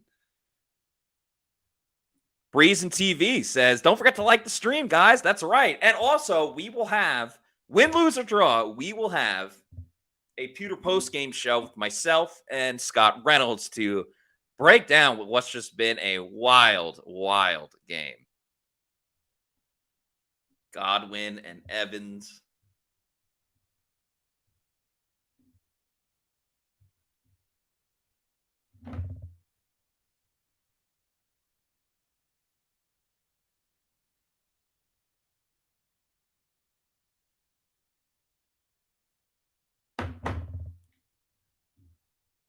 Jonathan Bott says, now try tackling and stopping the run defense.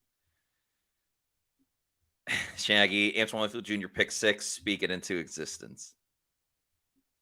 Mike, Devin pick 6. Why didn't they challenge? Who cares? They scored the touchdown. I think, I honestly think, I think the camera angles we see are pretty much what the refs see. The way Mike was hunched over to kind of secure the catch, it makes it very difficult to be like, yep, he clearly had it. And he might have, but his own body kind of blocked the camera. Byron Leftwich wants to know thoughts on CM Punk being back in WWE, Matty Diamonds. I've never really been a big CM Punk fan. I understand how big he is, but it just seems like everywhere he goes, one thing doesn't go his way. And it's one thing he's upset with, and he causes a huge stir and fights with everyone and thinks that everyone's out to get him. So, I don't know. It's big for wrestling. I'm not that big of a fan of CM Punk. I kind of feel like it'll be good for a couple of months, and then before he's there for a full year, he'll find an issue with someone else and cause more fights and more issues. Angelina S says, for real, we need to get Mike Evans the ball with the game on the line, just like Jordan taking the last shot to win the game. Angelina, spot on. Winston Bay says, let's go Bucs. Kathy Gillespie says, can the defense stop them, though? I hope. I mean, you got to stop the run, first of all. Raisin TV says, should re-sign Baker. Narav says, good things happen when you feed 13-14. Yeah.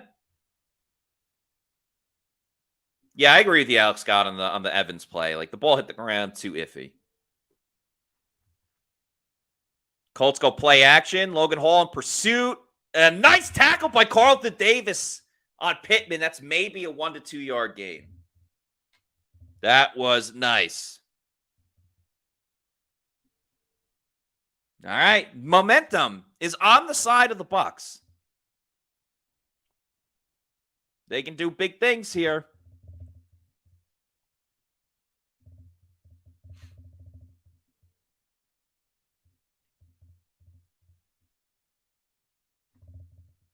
12:15 to go. 2nd and 9 for the Colts at their own 25, 26 maybe.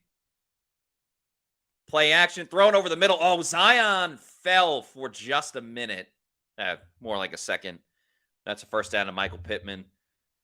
Colts got that play action going pretty well. When they're in shotgun. I mean, they've been in shotgun for a majority of the game. But yeah, Zion fell. I mean, he probably still would have made the catch regardless. That's a first down for the Colts. 98 receiving yards.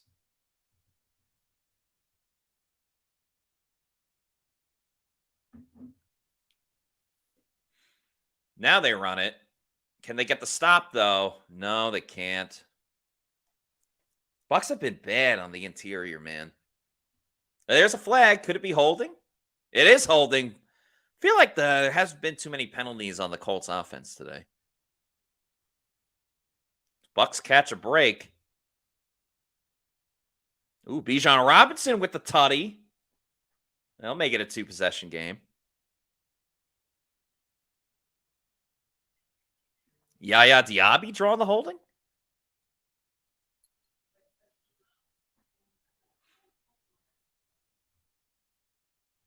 All right, this is big for the Bucs. 1st and 20.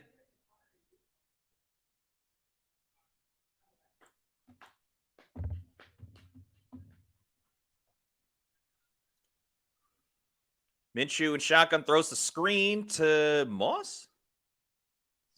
JTS there. Only a short gain. Exactly what you want to see from the Bucs. Young Ways Coup extra point is good. That makes it a 9-point game. And Falcons Saints.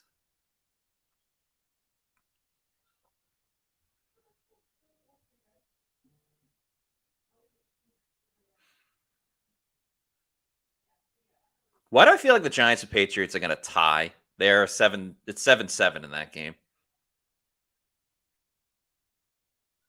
2nd and 14. Minshew has time. Throws. Wow, nice catch. Pittman makes the catch against Davis.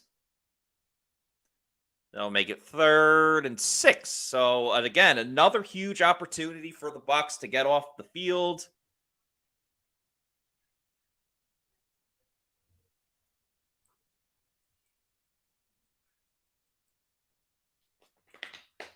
Let's see what they do.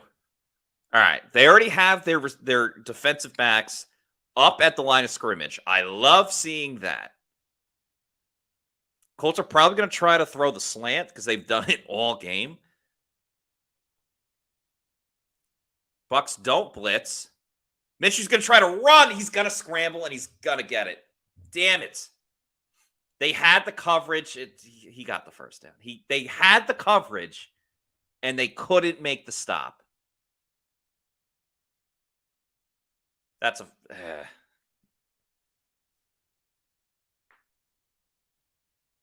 Can they review this? I don't know about that spot. Kalijah Cansey came close. Nice move by Minshew as well. Vita Vea wanted a holding called. I feel like Minshew's kind of short. Oh, he is short.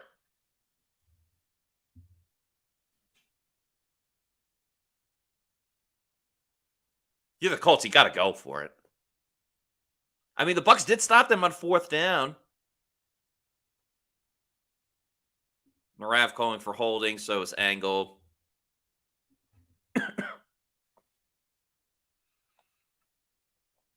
Remember, they had that 4th and short play earlier where they faked the handoff and threw it to Pittman.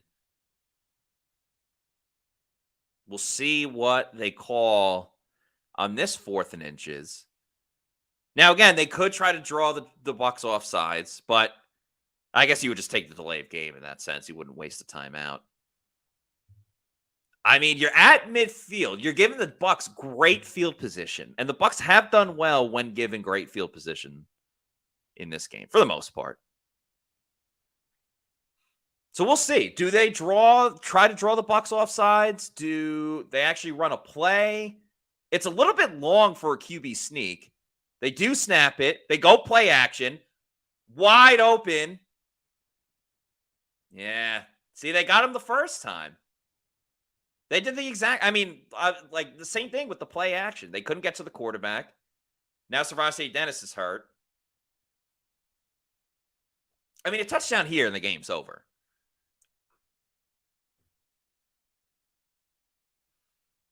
Yeah, Bucs sold out for the run. KJ Britt was in the game.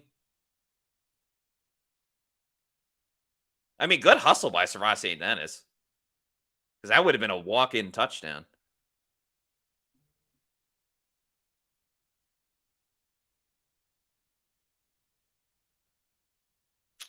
Damn, poor Dennis Servatier. So KJ Britt will be an inside linebacker.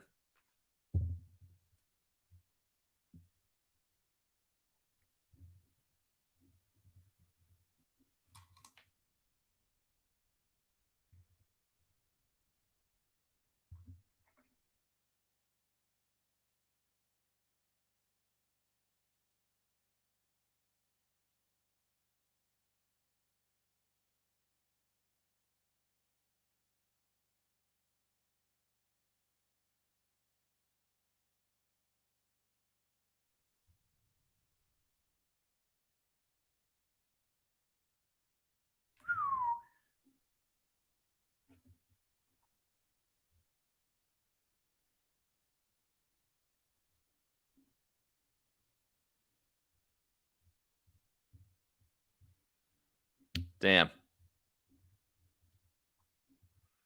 Jordan Schneiderman says, ugh. Chrisman DaCosta says, just awful. Brian Sheffer says, reminiscent of the NFC Championship. Sorry-ass defense, 1st and 20, and they convert. That's a great point. I mean, 1st and 20.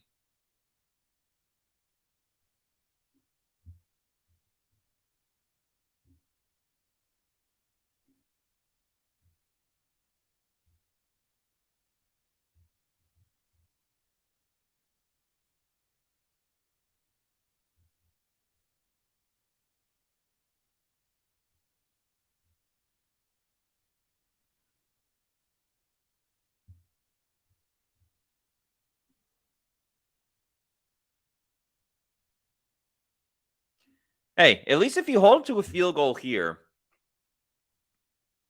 do you have a game-winning drive? You know what happened is the Bucs will hold the Colts to a field goal. They will score a touchdown, take the lead, but there'll be like 45 seconds left, and the Colts will get into field goal range.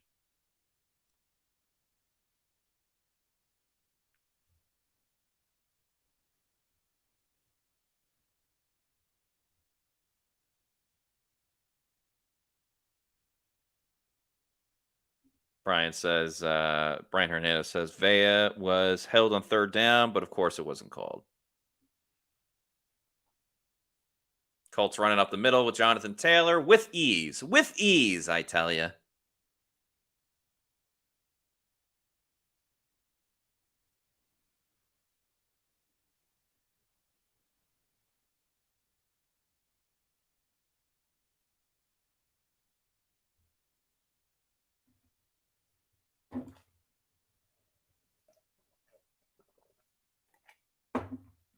KJ Britt missed the tackle.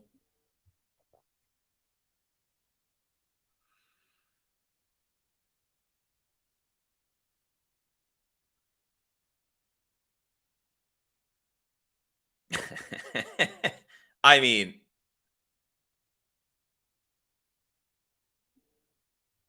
it doesn't matter. He's going to score on the next play.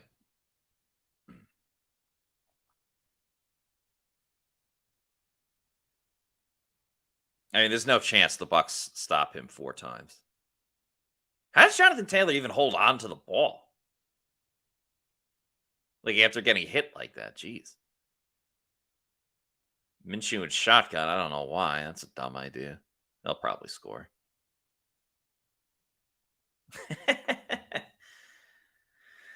Oh, boy. And this one is over. But we got a super chat from Mark Fisher. He says, problem is that we are letting wide receivers free a numerous offensive something. This is not a one-time thinking, coaching. Yeah, it happens all the time. So, yeah, you're not wrong about that. Thank you for the super chat to Mark Fisher. This one is over.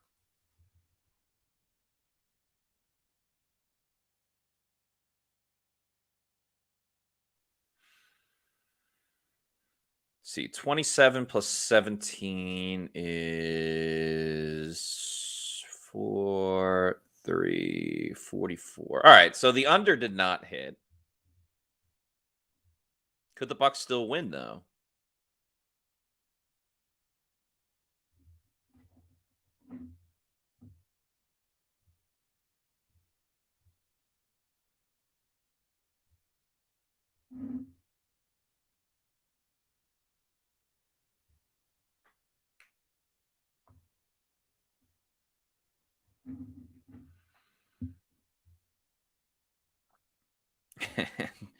Charvel 5 says mock draft season.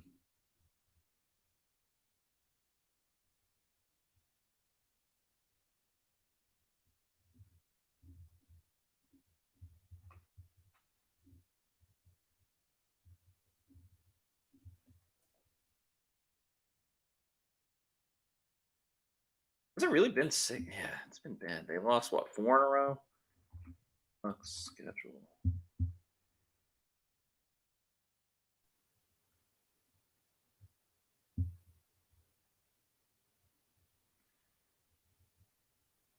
Beat the Saints, and they lost 3 in a row, lost 4 in a row, 4 in a row. And they went 1-4, 1-5, 1-6. Yeah, 6 of their last 7.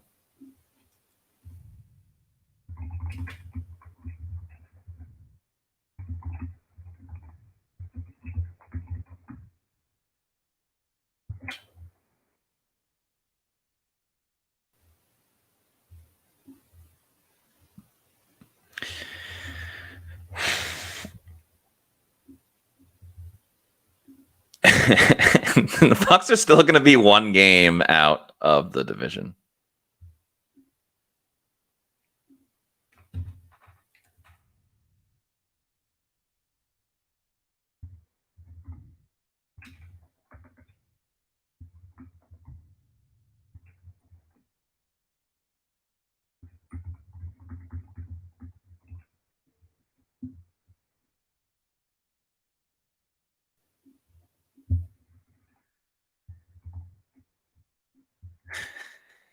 That is funny.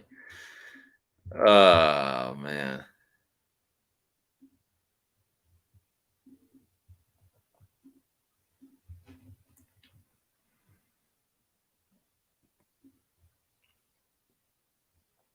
Wade Butler, I have 0 confidence in this team. Yeah, I'm done. I'm done giving them the benefit of the doubt. Chase Matt said, didn't I tell you Bowles coaching would take all the momentum out of the building? Yeah, it did. I mean, now you're asking the Bucs to essentially score on this drive quickly.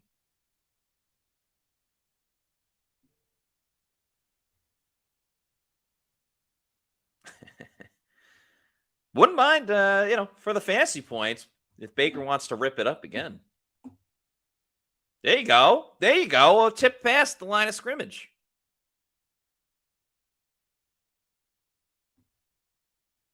See how the fantasy team's looking. All right, 15 points from Baker. Derrick Henry with 18. Mike Evans with a 20 spot. I wouldn't hate a garbage time touchdown from Baker. That would help.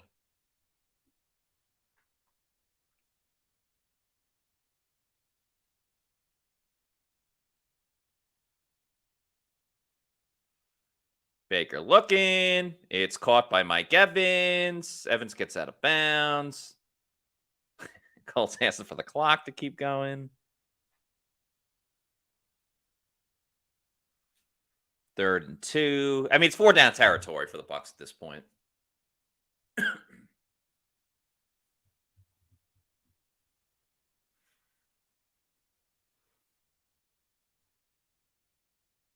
They run it. All right, nice. Rachaad White going to get all the way down the field.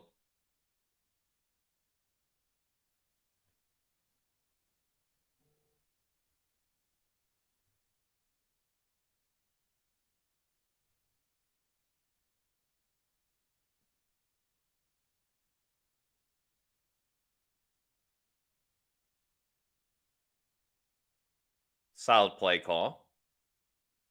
Big game for Rachaad White. There's a 38-yard run. Bucs already at the 30.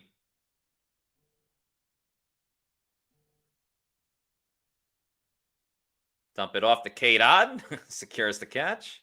Hold on to the ball. All right. Bucs are moving.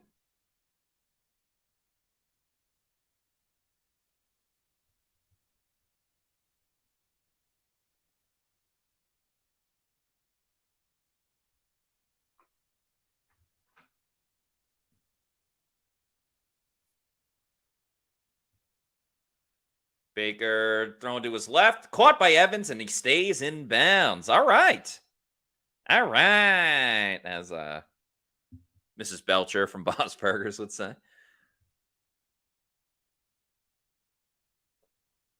Wow, 96 rushing yards for Rachaad White. Let's go. Hat trick touchdown for Mike Evans.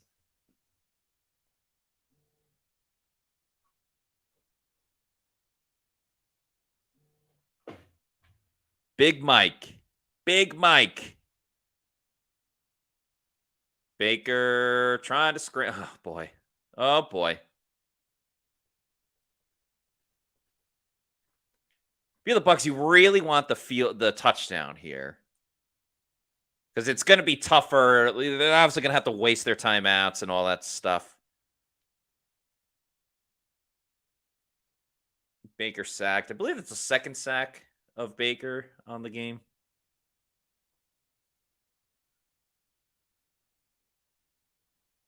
Baker to Otten on the outside. A couple yards up the field.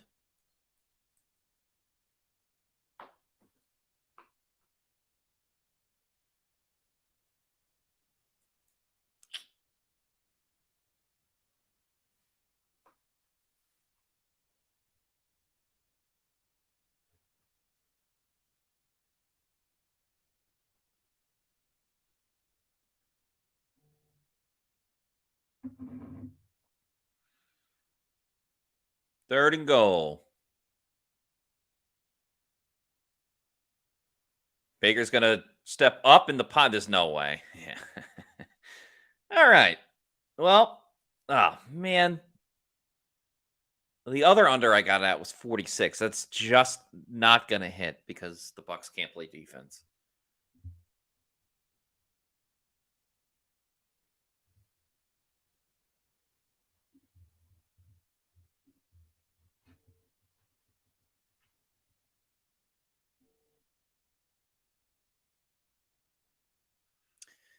Yikes, yikes, yikes.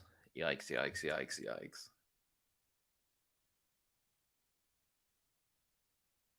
Kick is good by McLaughlin. That makes it 20-7 in favor of the Colts.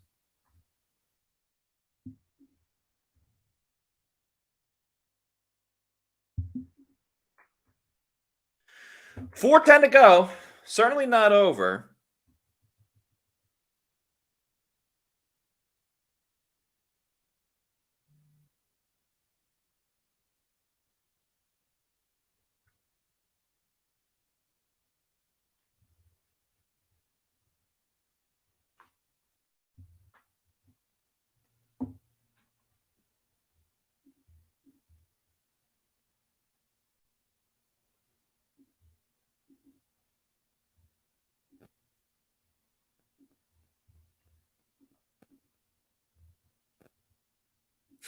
James Matt said Baker always panics.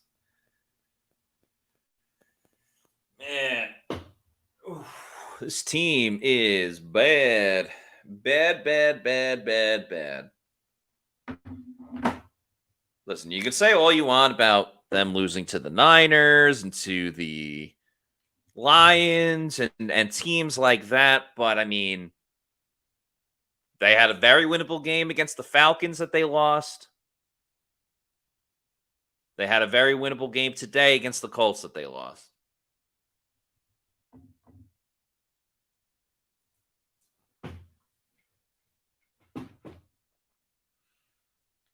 Baker was so today.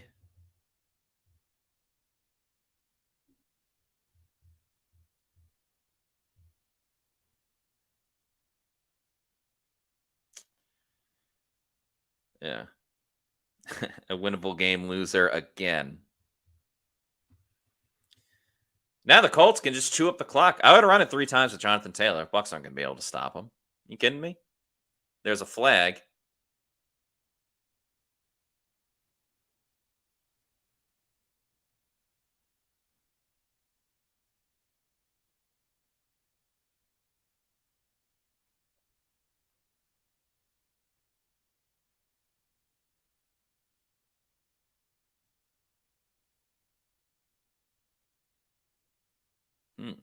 Did Will Golson draw the hole?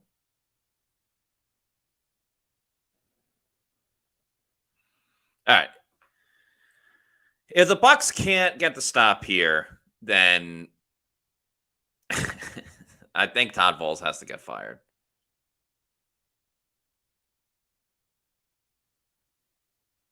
Turn around, Zion. There you go. You turn the head around. No penalty.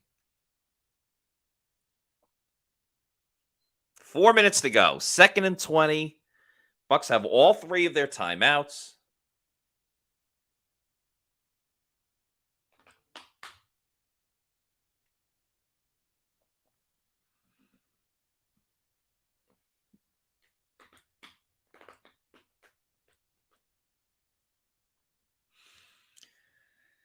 All right.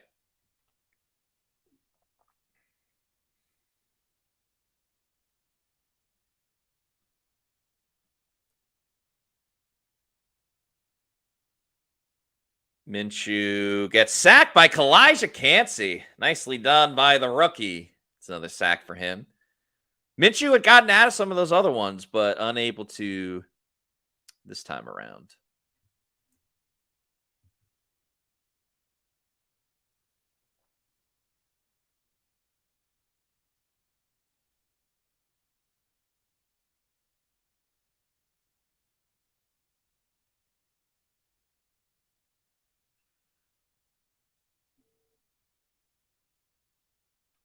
Third and 23.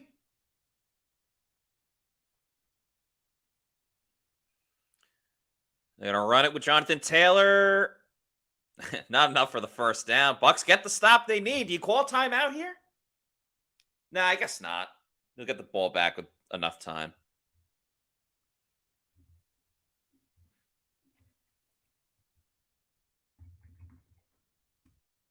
Todd's pointing at something.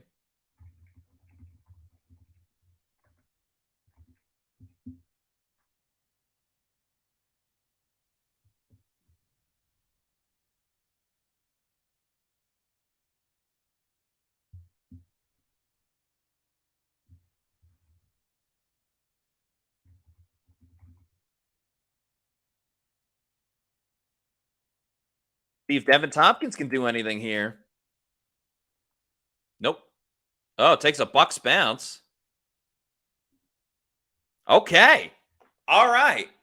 2:21 to go. Baker Mayfield's going to get the ball. 1st and 10. How are we feeling? The Bucs going to win? Are they going to tie it up? What are they going to do? What are they going to do?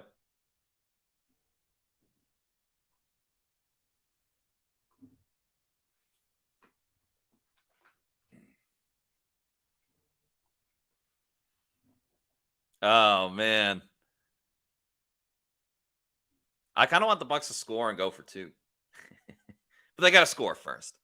Okay, 1st and 10 at the 35. Baker in shotgun gets the snap. He's looking. He throws over the middle. It's caught by Trey Palmer, who goes down. It's about a 7-yard gain. 12 seconds to go. We'll see if the Bucs run another play before the 2-minute warning. You got 7, 6, 5, 4, 3. They do snap it. Baker looking, throws again. It's caught by Chris Godwin, so that's a 1st down. Oh, no, there's a flag on the play. I don't know if the Bucs were fully set, but that would be a killer. Let's see. Illegal shift. I don't know who it's on. But, I mean, that's a 1st down right there. Now you're going back to 2nd and 10, and that's the 2-minute warning.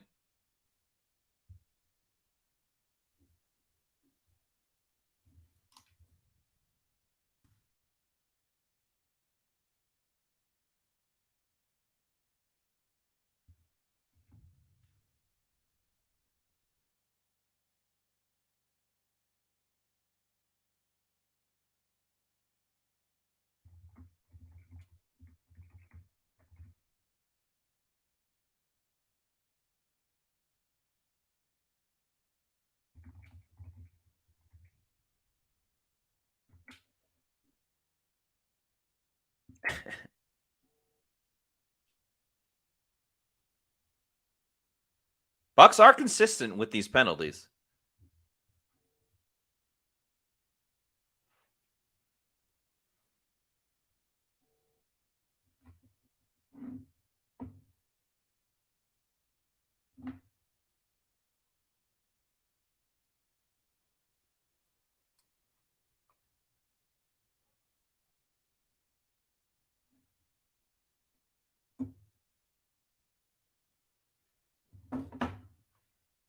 How do you guys feel about him not calling a timeout? I didn't have like the biggest issue because you still have the 2-minute warning and 3 timeouts.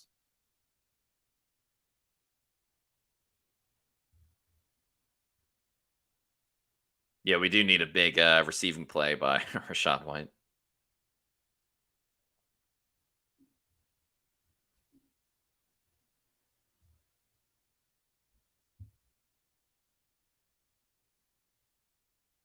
Are the Patriots really in a situation? What's going on in the Giants-Patriots game? They got a chance to tie the game up? Oh, my God.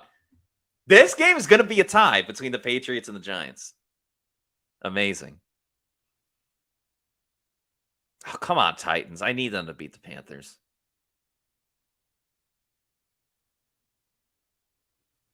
Ah, false start. Damn it. I would, just because I want the Bucs to cover. Yeah, they say if you're on the road and you do it, go for 2. If you're the home team, play for overtime.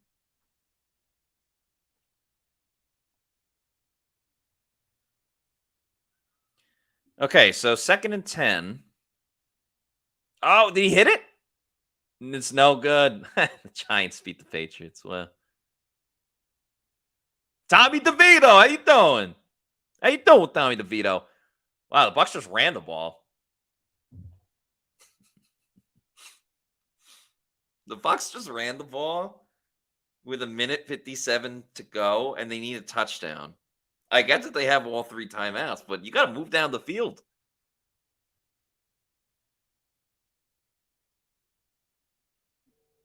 Baker strip sack. That's the game. That's the game, folks.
Yikes. And the Colts are in field goal range. I mean, that's the Bucs.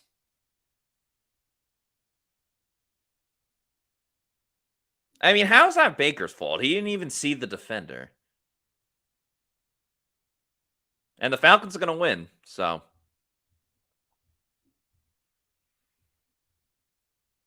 Man. Again, Matt Gay's in field goal range, so none of this matters. Bucs are a bad team. They're just an awful, awful football team. Maybe not awful, but they're really bad. They're probably better than the Panthers.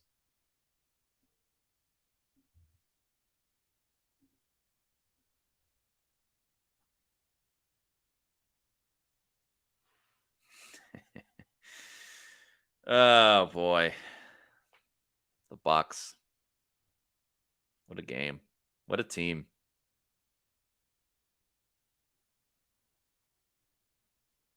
Up. First down. That's the game.